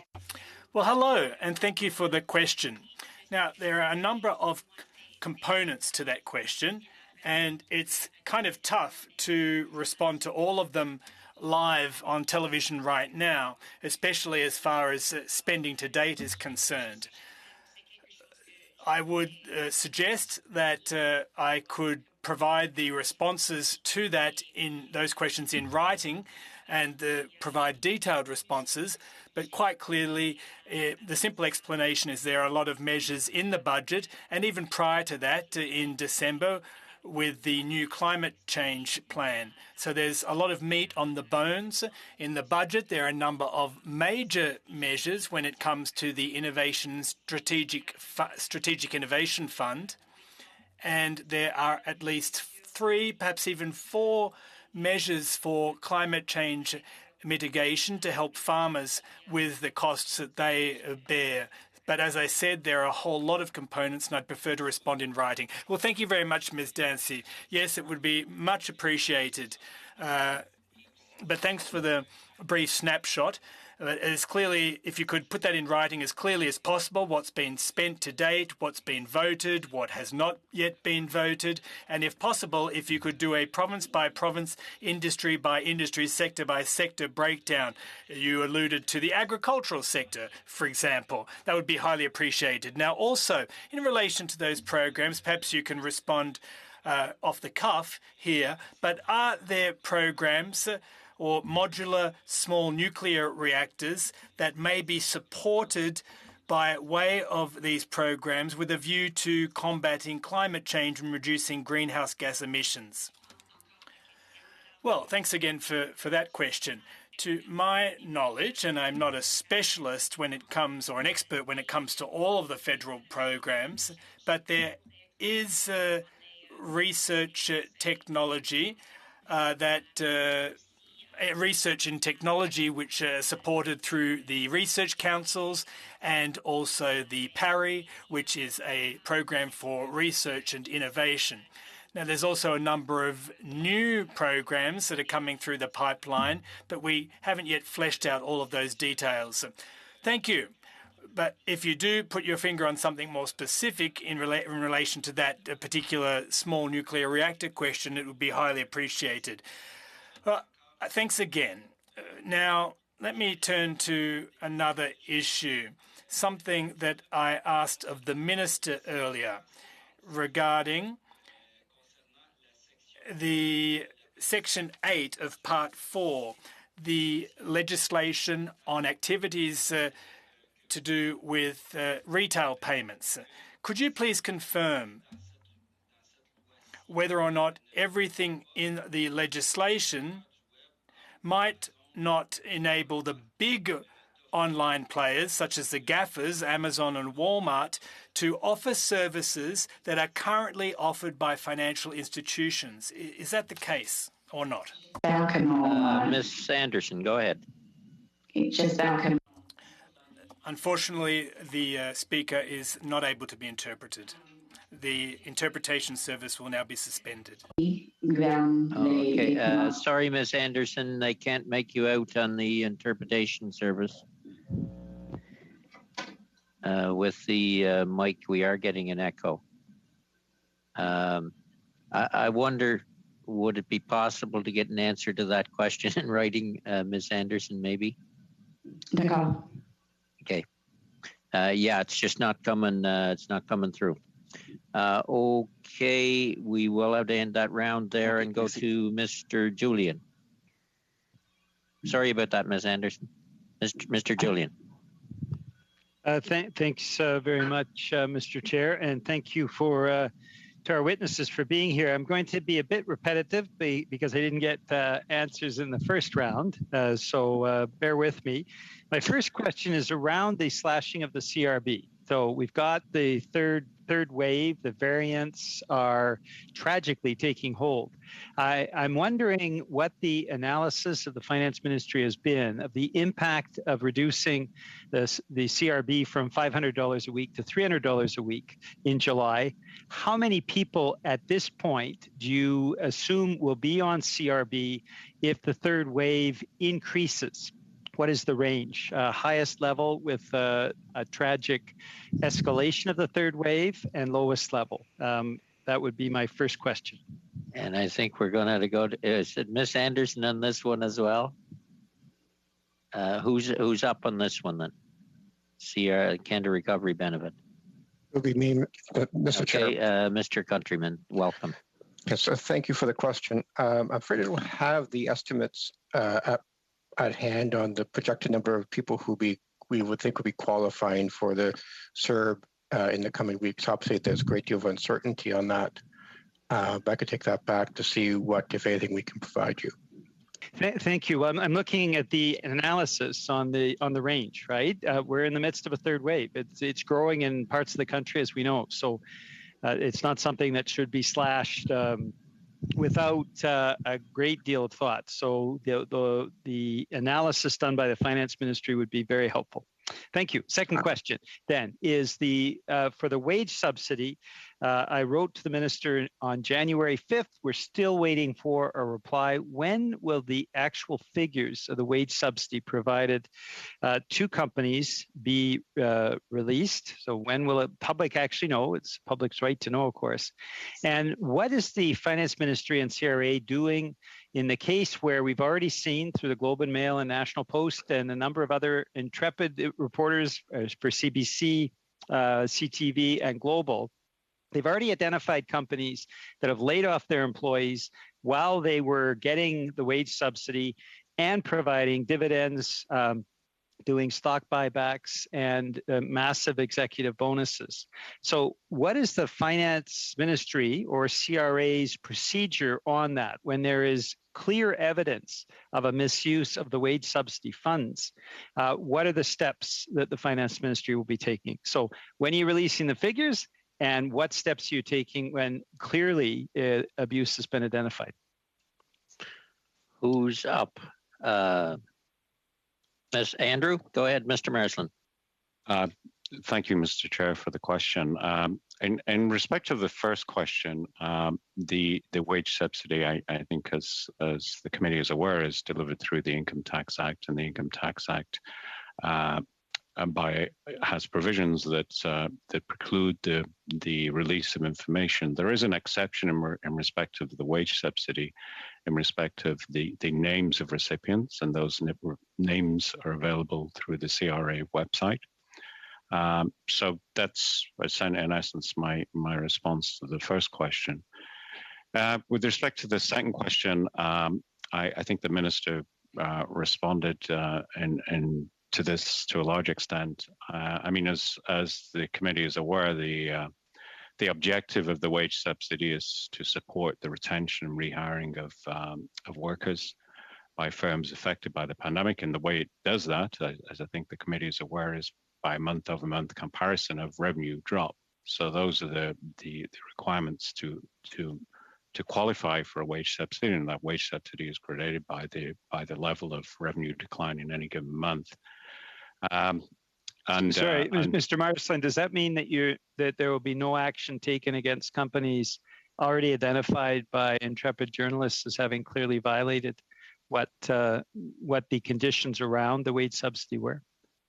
Well, I guess my response to that, Mr. Chair, would be that the CRA, of course, administers the Canada Emergency Wage Subsidy, and the CRA has programs in place to ensure that the provisions and the requirements by law to obtain the wage subsidy are respected in respect of claims. So the CRA will be doing Thank that. you. Last question. It's a double header. First off, the minister is saying that Netflix is not excluded.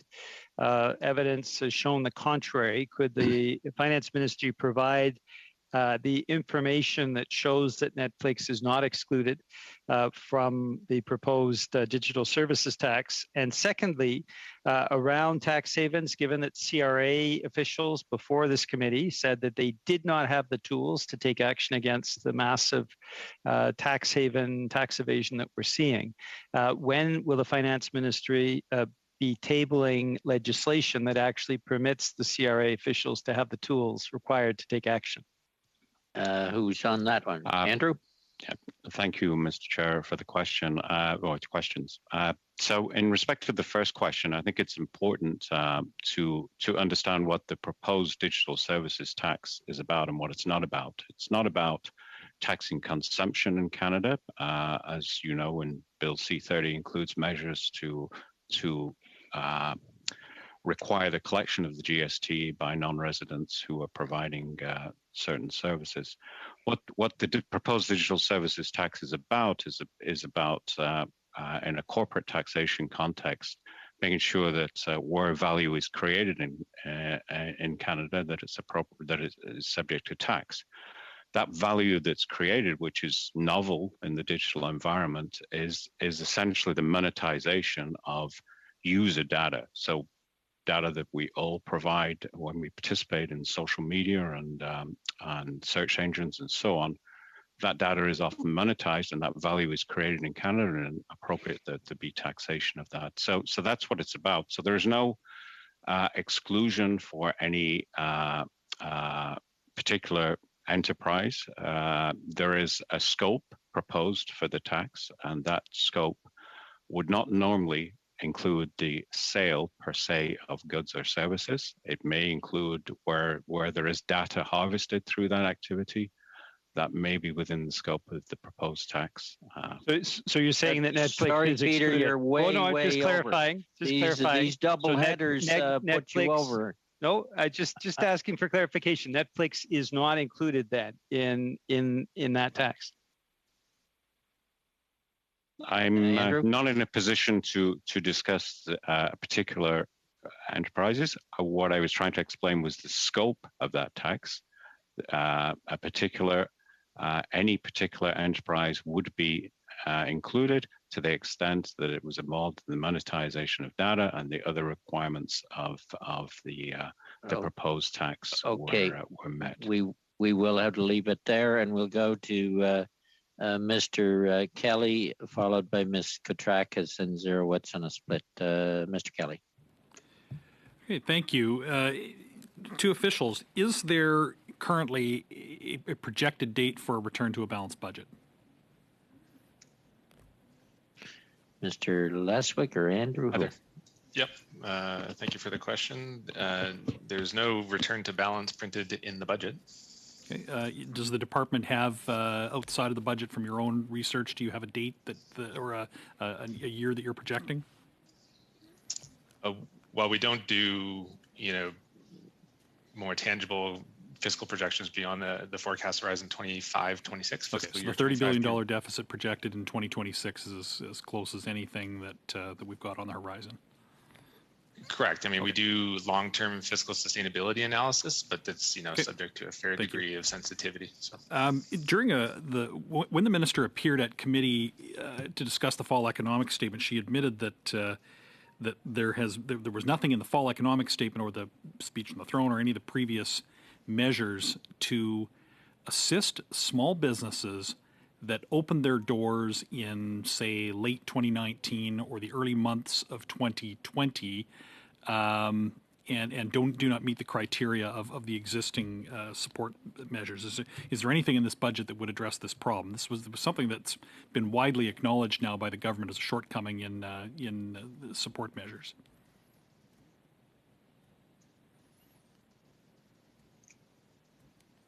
Cool. Ms. Dancy? Sure, I can start. I was just pausing. Yell if I don't see you.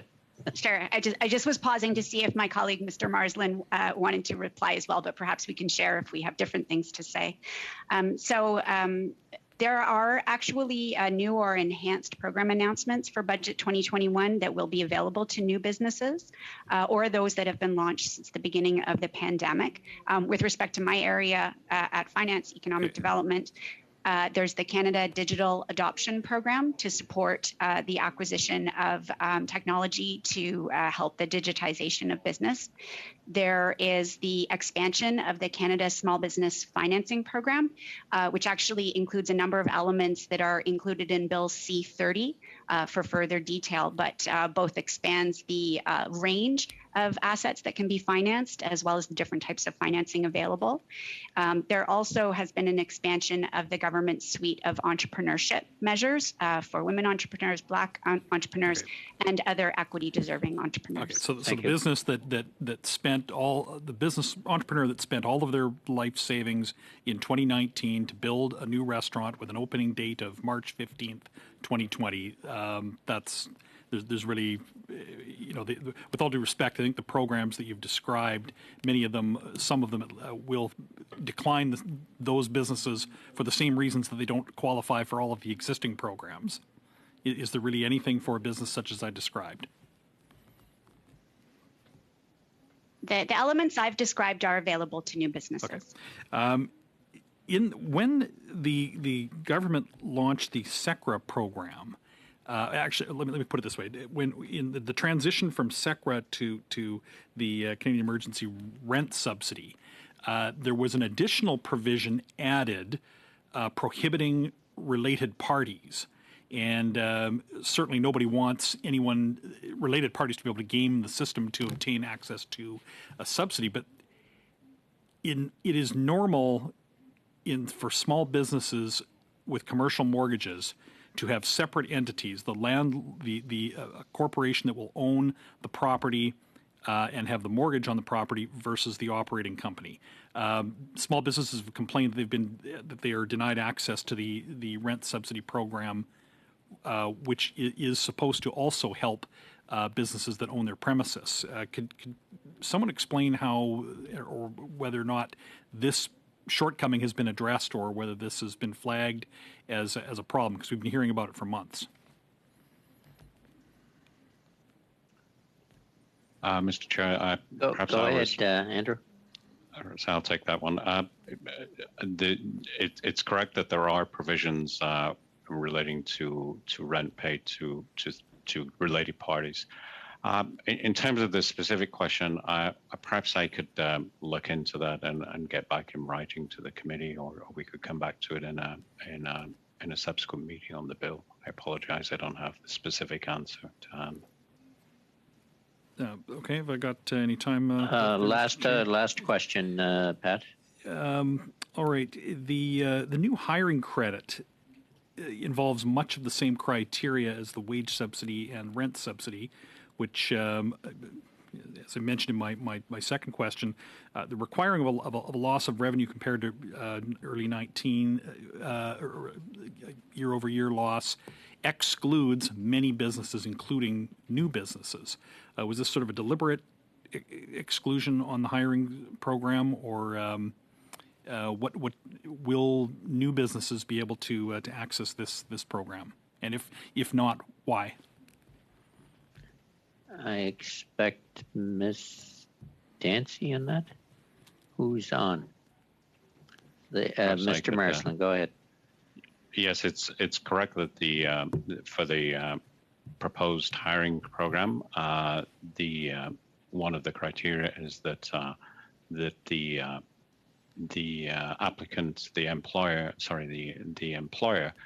have suffered a revenue decline. So that is correct, and that is essentially the program is focused on recovery from the pandemic and provides an alternative calculation to the wage subsidy. So the proposal is that it would not apply where there's no revenue decline as defined under the wage subsidy. So a newer enterprise would not qualify. That's correct. Thank you. Okay, then we'll end it there. We are considerably over. Ms. Koutrakis and Ms. Zurowitz on a split. Annie? Thank you, Mr. Chair. And for the interest of time, I have two questions, so I'll ask them both.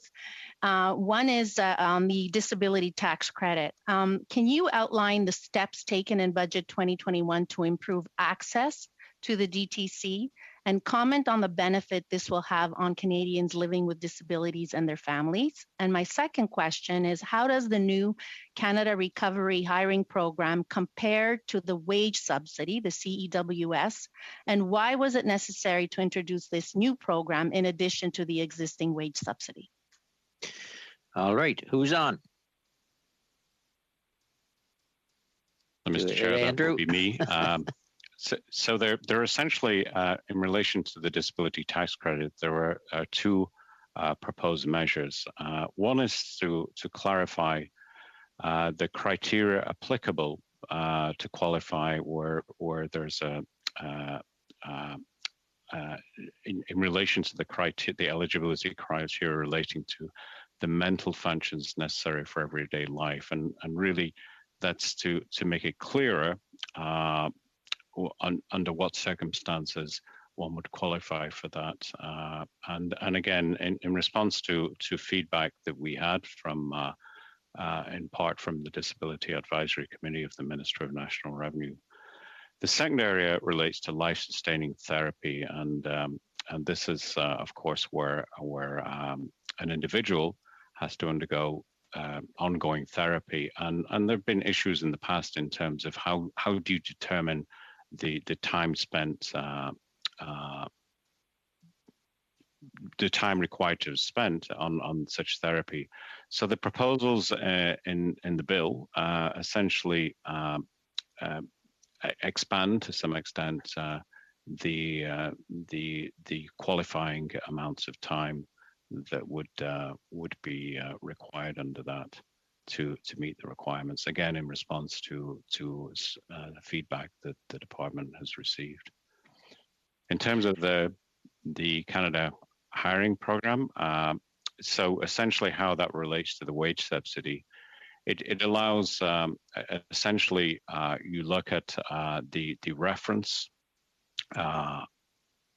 you take a reference period in March or April, a 1 month reference period, and then apply a percentage to the incremental hiring from that reference period over the months of the program. And an employer can calculate the wage subsidy that employer will be entitled to, or the amount under the hiring program, and take the better of the both. And essentially, the objective of that is to support firms that have been significantly affected, employers that have been significantly affected during the pandemic as they enter that recovery phase. So it supports the rebuilding of the business and the rebuilding of the workforce in that period. Thank you. Thank you both, Ms. Hurwitz. Thank you so much, Mr. Chair, and I want to thank all officials for being here today, and thanks for your extraordinary hard work on this huge budget. My question to you is about skills and training. There's a substantial amount of money in the budget around skills and training and retraining, and I guess my question to whomever is able to respond to is, why was it, and I think it is important for us to be spending this money, but I wanted to know whether there was an analysis about why it was important for us to invest so heavily at this time on training and retraining. So I think we have about 500,000 new training opportunities in the budget, and I think it's over $500 million that's been allocated. So has there been an analysis about the need for it and how extensive it needed to be?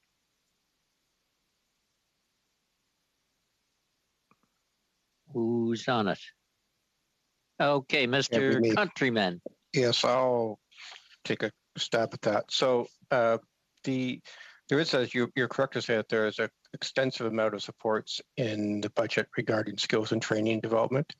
I think it goes without saying that these are all important investments that can help young people in particular build skills for the future and to help grow the economy in the future. So, there is an extensive suite of measures, as I'm sure you're familiar with already in the budget regarding those things. Is there what's different about the investment this time? Like, I know that we typically give about $3 billion to provinces and territories just for skills and training, typically on an annual basis. What's different in this budget? It seems like there's more allocation to innovation and economic development as well as ESDC, but I think that they're actually spending the program. So can you maybe talk about the difference in terms of how we're actually investing this money? Yeah, so I think one of the flagship measures, there is a new sectoral workforce solutions program that will be led by ESDC, and it will work primarily with sector associations and employers to help more tailor those skills and training opportunities. Okay, and okay, sorry, you're out of time. No problem. here's the situation. We have got a little extra time. We can take an extra about 20 minutes from the time this panel's done. So I'll go to one question from Mr. St. Marie. 2 minutes, Mr. St. Marie, to Mr. Julian, Ms. Jansen, and Mr. Fragascatis, about 4 minutes each. And then we'll have a little discussion on that motion, see where people are at. Mr. St. Marie. Oui, merci, Monsieur le Président. Il y a aussi... Thank you, Mr. Chairman. There's also Ms. May that was wanting to ask a question, I believe. Now, my first question... I think we got time. Okay, merci. Thanks. My first question is for Mr. Marshland. Now, the government saw fit to levy a 2 or 3% tax on GAFAs, duties or royalties, and these companies will have to fork out to pay that tax. Now, it's my understanding that international companies that provide some services, such as Ceres, will not be subject to this 3% tax. Is that the case? Thank you for the question. So, as I explained in my earlier response, the proposed tax it will apply on certain revenues associated with value creation in Canada, and that value creation typically comes from the monetization of user data in Canada. And in such a respect, the proposed tax is really quite similar to those in place in other G7 countries, for example, France, Italy, and the United Kingdom. So in a similar fashion, the proposal is to get at that value creation in Canada, and companies that fall within the scope of that would be required to pay it on a certain portion of their revenues, which is associated with that value creation, which is typically the monetization of user data. Okay, juste question de précision. Alors, merci. Okay, thanks for your answer. Just by way of clarification, if a GAFA were to sell to an individual goods that come from China, for example, but let's say that the individual pays 20 Canadian dollars for that item, the business that will make a profit off that transaction, will it have to pay that tax on the transaction? There was no value creation in Canada. There was value creation in China. Is that what you're saying? Yes, in a sense, Mr. Chair, that is what I'm saying. And if you think about that analogy, a Canadian exporter who exported, for example, an agricultural product to China would not be subject to tax in respect of that economic activity in Canada, unless they had a physical presence in the destination country and had a branch there and added value there. So in a sense, it's like that. But as I mentioned earlier, the bill does include measures to ensure the appropriate taxation of the consumption through the GST or HST in Canada. Okay, Mr. Julian. Well, thank you very much, Mr. Chair. I understand now why the minister was stepping so gingerly around this, and I understand why you, Mr. Marshland, are stepping so gingerly around this. Netflix is out of scope, and so my question to you is, what percentage of the overall web giants are excluded, out of scope would be the word that you used, from the actual application of the digital services tax? And while we've got the mic, my second question, which the minister also avoided answering, is at this point, how much money has been spent on Trans Mountain? We were told last year it's the Canada account of the EDC that is used to basically launder the money and take it. The PBO tells us it's $14 billion for construction, another $4.5 billion for purchase. So we're at roughly $18.5 billion for Trans Mountain. What are the finance department figures on how much has been actively spent so far. So those are my two questions: the percentage of digital services that are excluded, or the web giants that are excluded because they are out of scope, and then the cost of Trans Mountain. Mr. Marshland? Thank you for the question, Mr. Chair. I always stepped in gingerly at this committee, but I can't really answer the question because I'm not sure how to apply a percentage to what. But what I can say, Mr. Chair, is that the scope of this proposed tax is very similar to the scope of equivalent taxes in other G7 countries and elsewhere, in that they typically apply on the types of revenues which I described earlier. I'll turn it over to maybe Ms. Dancy for the second question. Ms. Dancy, the second of the double header that he gets more time with that way, you see. Ms. Dancy, you're on. Thank you. So with respect to expenditures to date on the Trans Mountain Expansion project, the best source of information is the publicly available reporting by the Canada Development Investment Corporation, and actually that is the parent Crown Corporation of Trans Mountain Corporation. They actually have just released their 2020 annual report. If it's helpful, we would be happy to write up the latest information with respect to the pace of spending and construction in response to that question. Okay, we'll ask you to send that to the clerk as well. We're going to have a book here before we're done today. Ms. Jensen, 4 minutes, followed by Mr. Fragascatis for 4, and Ms. May with a question. Yes, thank you, Mr. Speaker. I'm guessing this is for Ms. Dancy, but and it's in regards to the HASCAP. So in the previous hour with Minister Freeland, she dismissed my assertion that the HASCAP program, which was apparently designed specifically for highly affected sectors, isn't actually working. Somehow in her mind, it's working well. And yet, at a recent meeting with the tourism industry, it was made crystal clear that HASCAP is so poorly designed that only 4% of the tourism sector has been able to access it. How is it possible that this is considered a success? Is Ms. Freeland unaware of the problems with the program? Who's on that one? Go ahead, Ms. Dancy. And Tamara, could you just pull your mic down a little? You're not coming through quite clear there. Ms. Dancy. Sure, I'm happy to take that question, although I'm not sure I'll have a more satisfactory response. The HASCAP program, it is delivered by the Business Development Bank of Canada. And so information with respect to its take-up and its application pipeline and its traction in the business community, those questions really are best addressed to the Crown Corporation that's implementing the program.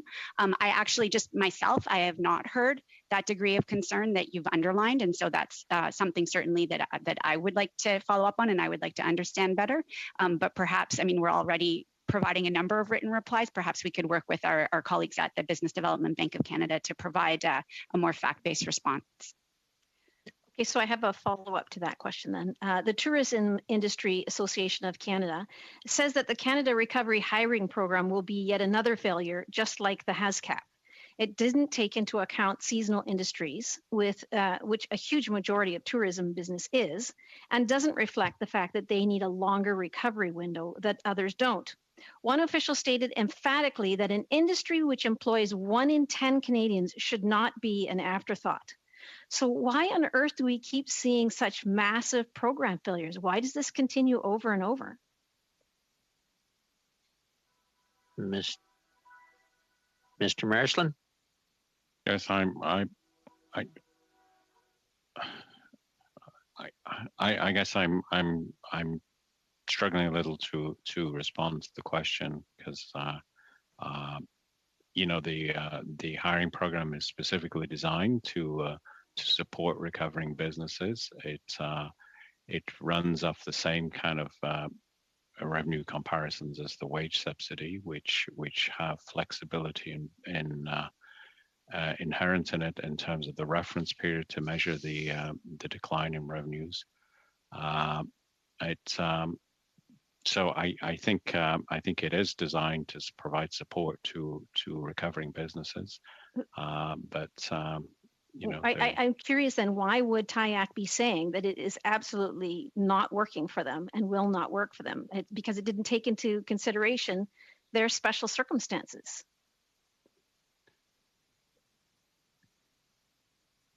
Mr. Chair, I guess I'd respond by saying that, you know, these programs of broad application have to have kind of common and easily administrable kind of parameters. In this respect, I'm not aware of the specific points raised by the Tourism Industry Association, but the program is designed to be widely available and responsive. I think we will be hearing from them as a witness also next week, and we can get more details on where the problems are. I understand some of these things can be changed by regulation. Everything's not quite fixed, if that's the problem. Tamara, go ahead. No, that was it. Thank you. Okay. Thanks. Then who do I have? Mr. Fragaskatis and then Ms. May. Thank you, Chair. Thank you to the officials for being here. And I know their hard work has been mentioned today and in previous meetings, but genuinely, I have so many constituents who have benefited because of people like you who have really been there from the very beginning, working all hours of the day, weekends, keeping away from family because of it. So the sacrifices that you've made are genuinely appreciated. Mr. Chair, before I ask a question to officials, Trans Mountain has come up here, and in particular, Mr. Julian has raised it a few times. It's important to note that in July of 2020, there was a profit reported on Trans Mountain of $29 million, and just today, a profit of $40 million reported. So, you know, naturally there will be those who say that those profits are modest, but a profit is a profit. And most importantly, I think for anyone who cares about the environment, point of order. What's your point of order? That's prior to interest and depreciation, so it's actually a loss. I think that's more debate than a point of order. Go ahead, Peter. Well, it is a point of debate, certainly. And just to put my colleagues' concerns at complete ease, all of those profits are invested in green projects that benefit the environment. So I think it's important for that to be on the record, and I can see on my screen how excited Mr. Julian is about that. To officials, I had a question when Minister Freeland was here about predatory lending and the consultation process that will take place on specifically the criminal interest rate that currently sits at 60%. Is there, do officials have any information about the number of Canadians that have accessed what would be considered predatory loans during the pandemic in particular, but in general terms over the past few years? Is there anything that you can provide the committee on that point? Ms. Anderson, we'll try see what it sounds like, Leah. Yes, I don't think my translation will work. It's my browser, but I'm happy to provide a written response to that question. Okay. Yeah, I don't think the translators could get it. There really seems to be an echo. Go ahead, Peter. Thank you, Chair. That would be great. And I won't ask another question on it, but I will ask that whether it's Ms. Anderson or other officials that work on that, if the committee could also be provided with information about what other jurisdictions are doing to address this, other countries, what they're doing to address this, that would be quite welcome as well. Can officials comment on measures in the budget that would help housing affordability? What is in there that can be highlighted? There is the tax on foreign buyers, for example. Just wondering if that could be discussed more. Who's tax on foreign buyers there? Andrew? Yeah, Mr. Chair. So they're the proposal in the budget, and it's a proposal for consultation, but it's a consultation on a new national 1% tax on the value of non-resident, non-Canadian owned residential real estate in Canada. And And the proposal is that would apply subject to certain exceptions, and that would apply as of beginning in 2022. So there's work to be done in developing that. The budget said that we would have some engagement on framing that tax, but in essence, that's how it would work. And the idea is to essentially to apply the tax to underused housing in Canada, and it would apply, and again, there are more details to be worked out in respect of how it would apply in resort or tourism communities, or not apply in that case in those areas. So we will be consulting on that and coming out with further details following the consultation. Last question, Peter. Thank you very much. On that, if I could go back to, I suppose it would be Mr. Marsland, has there been an analysis done on the extent to which that measure will tangibly impact housing affordability in a positive way?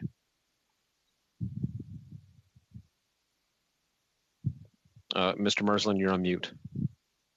I apologize. Thank you for the question. I'm not aware of specific analysis on that, but certainly the experience has been that in certain parts of the country, that at the margin, that there's been a sense that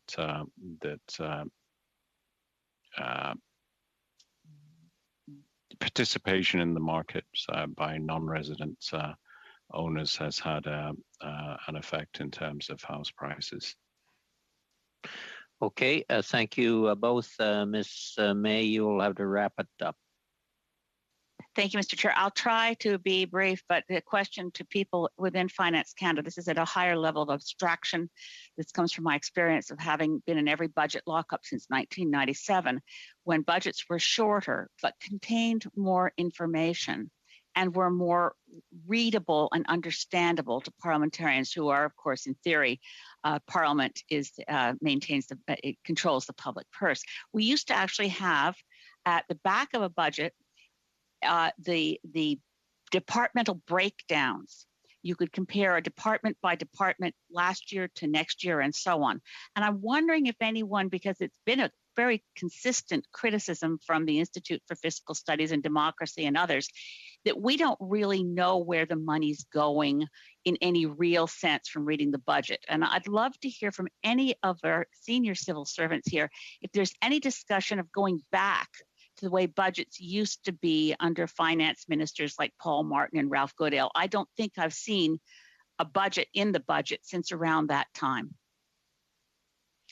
Does anybody want to take that one? And I will say I actually agree with Elizabeth on that one. You used to be able to see what a department spent the previous year and rolled out for the next few. Now all we see is the increases or the declines. Anyway, anybody want to take it on? Thank you, Mr. Chair. I'll take a shot. Because I really do sincerely appreciate the question. And I feel like we have gone through these ebbs and flows where we've tried to provide more and less information and gauge the utility of such information, for parliamentarians and other commentators, Canadians, but, folks like the Institute for Fiscal Studies. I can't comment much on, 70s, 80s, and 90s. We've in the early 2000s, we transitioned between cash and accrual. So we have found ourselves in this weird space where we budget on accrual now. We have that difficult intersection between our accrual communication of what we're spending versus what you see on a cash basis in the estimates. So, and often there's that confusion, right? Because it is at times a very difficult translation. Lending that's done on a cash basis has a different profile on an accrual basis in what we demonstrate in the budget. We work with the PBO to try and add a degree of precision so that our documents are usable for parliamentarians and understandable. We've tried to create crosswalks between budget and estimates, so you see the numbers coming out in the budget and how they crosswalk into estimates, which these are the Appropriation Act that parliamentarians are approving for departmental spending. All to say, I'm not trying to ramble, but we're we would be happy to seek your feedback on how we make, like, it's a 750-page document, right? Like, we're taking all the space we need to try and make sure that we're communicating appropriately and that, you know, there's real accountability in terms of where the dollars are going. I can point to instances, you know, I've been in this job for 6 years now, where we've tried to provide supplementary information and annexes and, you know, haven't got a lot of, you know, endorsement from the PBO and other people who are reading it. So in all honesty, would love to try and find that sweet spot so that so the financial information in the budget is usable and understandable. And if you have instances where you have examples in, you know, generations past of budgets that were more served more of a practical function, then would be happy to connect with you in your office and take that feedback on. Absolutely. I would love that, because I haven't seen a real budget. I call it the big fat spring brochure. I would love to give you more feedback. Thank you. Okay, I think Nicholas, you'll be getting some feedback on that. Look, thanks to the officials for coming. We will have to have a quick discussion on whether it's on the motion or what we do. We'll see in a minute.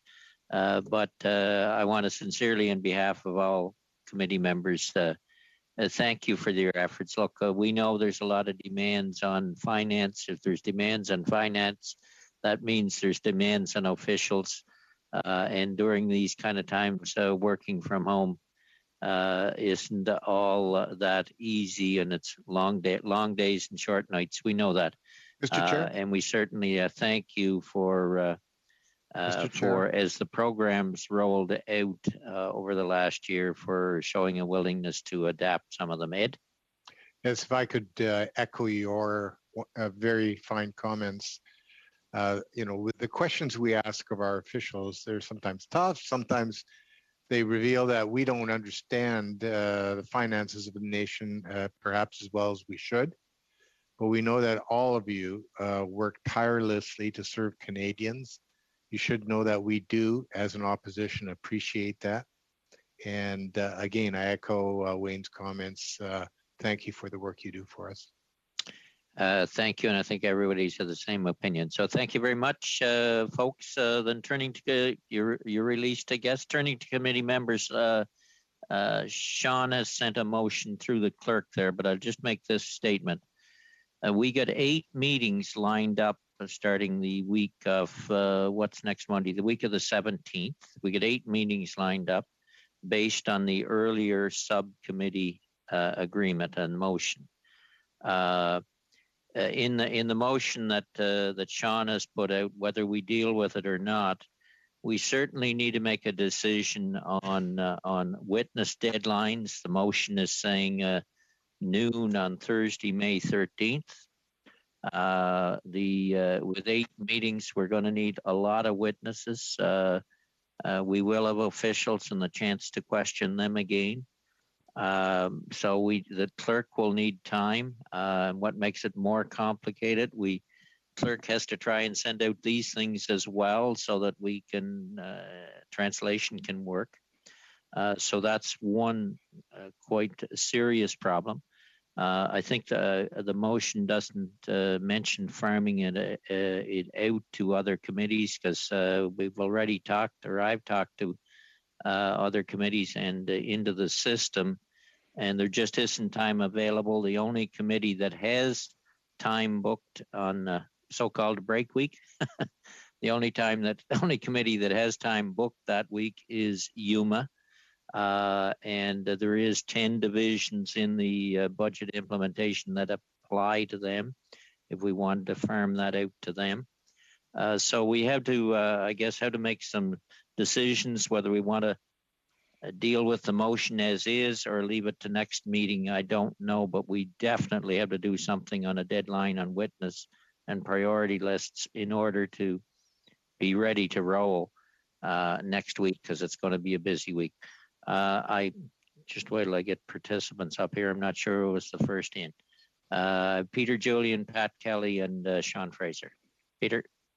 Thanks, Wayne. I have a question before I make comments, and I understand that at this point we only have department officials scheduled for Thursday. Is that true? That's true. Okay. So what I would like to suggest, I just had the gotten a copy of the motion. I'd like to consider it, of course, and I don't want us to make a decision today. I would suggest that it would be useful to have the steering committee meet on Thursday, at least in a portion of the time that we have allotted. So the steering committee can make decisions. And in the meantime, I'm certainly open to, and I'll see what my colleagues say, but I'm open to having an initial list of witnesses by this Thursday so that the clerk can get going on it. But I'm not prepared for a final list of witnesses because I think we need to map out the coming weeks. Thank you. Okay.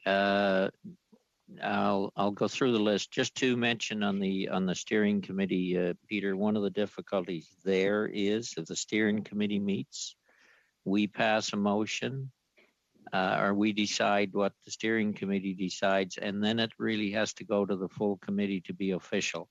That puts us into Monday. That's the difficulty with that process versus the full committee meeting to deal with on Thursday. That's just a technicality. Pat, Sean, and Gabriel. Pat? And I agree, I think, more or less completely with Peter. I don't think that we should debate the motion right now.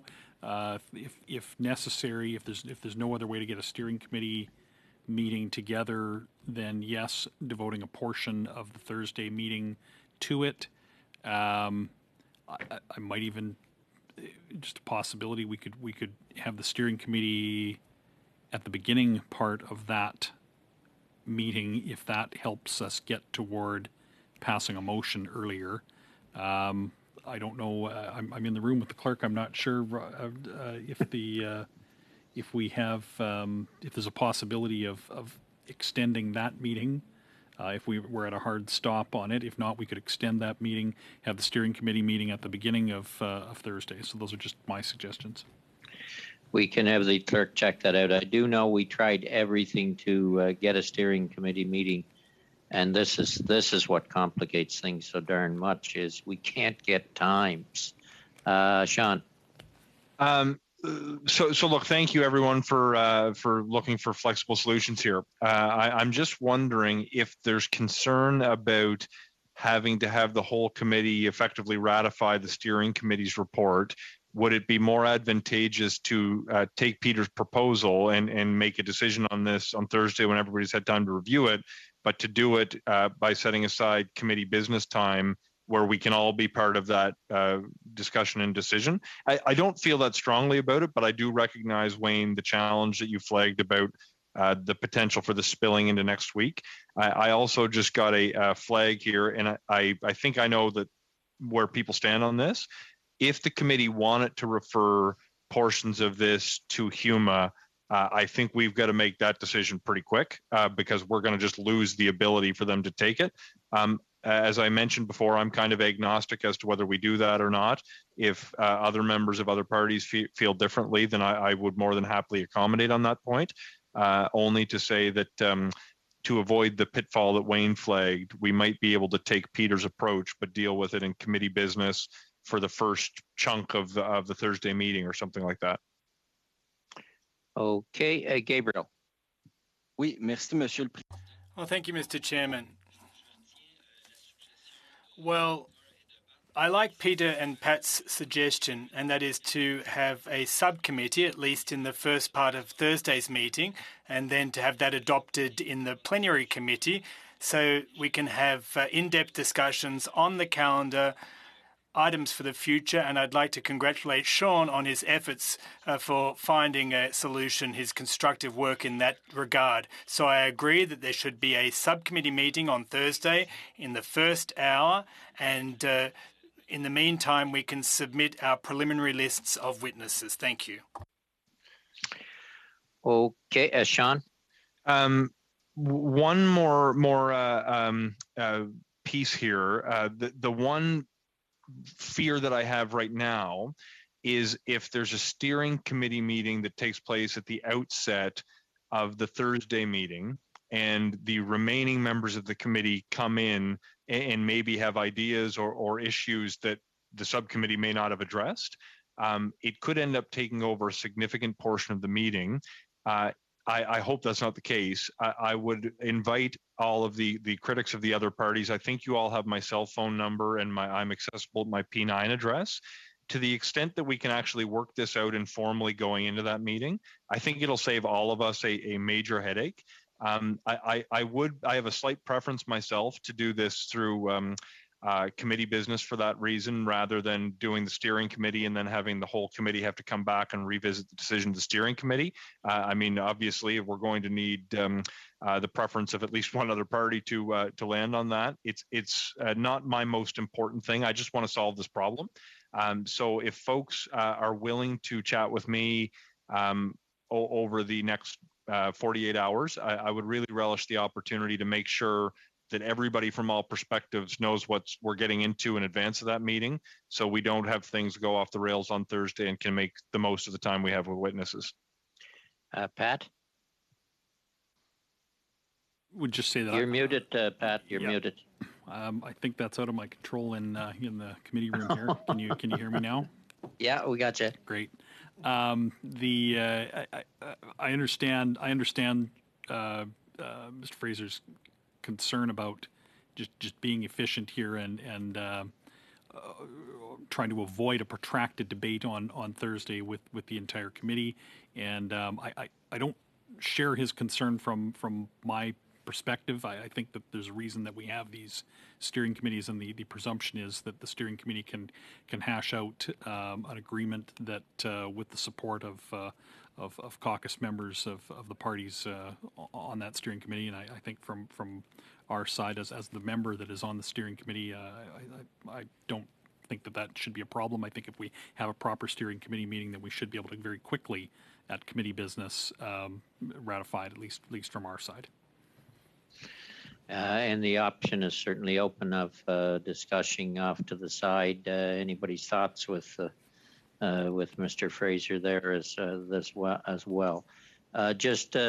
So basically, I think where we're at is that we've agreed that that parties will have a reasonably extensive preliminary list of witnesses to the clerk for the week of 17th, for the week of the 17th. And if we could have that by noon on Thursday, that'd be really helpful, because that gives them then a day and a half of which to be contacting witnesses for Monday, Tuesday, Wednesday. So I think we're agreed on that. We'll have the subcommittee at the beginning of the meeting, and the clerk will scour to see if we can get another half hour squeezed out of that time frame. The one thing that is still a problem that we haven't dealt with, and that is, do we want to farm those 10 sections, 10 divisions out to Yuma? Because we either have to, I think we got to make that decision today, or we end up doing it all ourselves. If there is another committee meeting, that'll allow more witnesses to get heard, because we're not going to be able to hear them all. And I think I counted them up. There's 10 sections that could apply to them, but we really need to make them that offer today. They can accept or refuse, entirely up to them, because if we do it on Thursday, they won't have time to organize it. What's your thoughts, Ed? Yes, I'd made my thoughts clear to Sean that I believe it's in the best interests for us to keep this all at finance, and we haven't changed our mind on that, just so you know up front. I don't know about the other members. Certainly on our side, that's our position. Okay, Peter?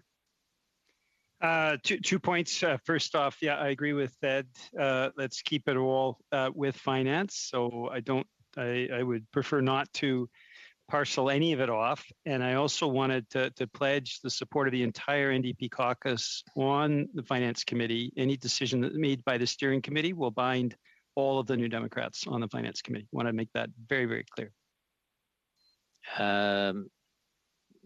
Peter Fragaskatis. Thanks, Chair. There you are. I'm here. Yeah, it's more of a question actually for you. In fact, what has been the practice in previous years It's my understanding that parts of the BIA have been delegated to relevant committees, apart from ours, but I would be interested to hear your view on that. Well, I guess what what makes me kind of keen on it is I think the decision's been made. We're not firming it out. But I really regret at a previous finance committee, we didn't firm out one section to justice, and we should have. That related to the SNC-Lavalin issue in the end. But in any event, it's been done both ways. Sometimes it's firmed out to 4 or 5 committees, because that section of the budget may be they may have more knowledge in that particular area than we do as a finance committee. So it's been done both ways, firmed out sometimes and sometimes not.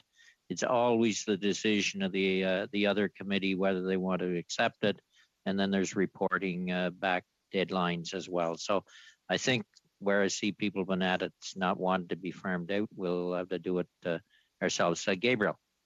Oui, c'était juste pour confirmer. Well, I just wanted to confirm what you just said. Thank you. That's all. Okay. Thank you, Gabriel. Peter, did you have something else? Yes, I did, Chair. Based on what you said, I would just urge my colleagues to think carefully here. I mean, we want to do good work. We want to be serious about that work. But it's been a standard practice of the committee to farm out, if we're going to use that expression again, to other committees. And it could help us here in the sense that we'll be able to complete the work efficiently and effectively and open the door to other work that we've considered in the past, including studies that members have suggested. So I think, Mr. Chair, you did say that you were hoping the committee would lean in the direction of delegating the parts of the bill to other committees. I would just urge colleagues to think about that. All right. I think Peter, sorry, I didn't see your hand there. Go ahead. Last comment to you, and then we'll just the last comment. 1 minute. Thanks, Wayne. And for Peter's comments, I mean the trend has been when there's a majority government that finance parcels it off because that's the direction from the majority government. But in minority governments, and certainly we lived through a lot of them a decade ago, it has not been the practice. It really depends on what the composition of parliament is, and this parliament's a minority parliament. All right. So if parties could have their preliminary list to the clerk by noon on Thursday, and we will meet as a subcommittee meeting at the beginning of committee on Thursday, and the finance committee will go it alone on all parts and divisions. With that, meeting adjourned. Thank you, one and all.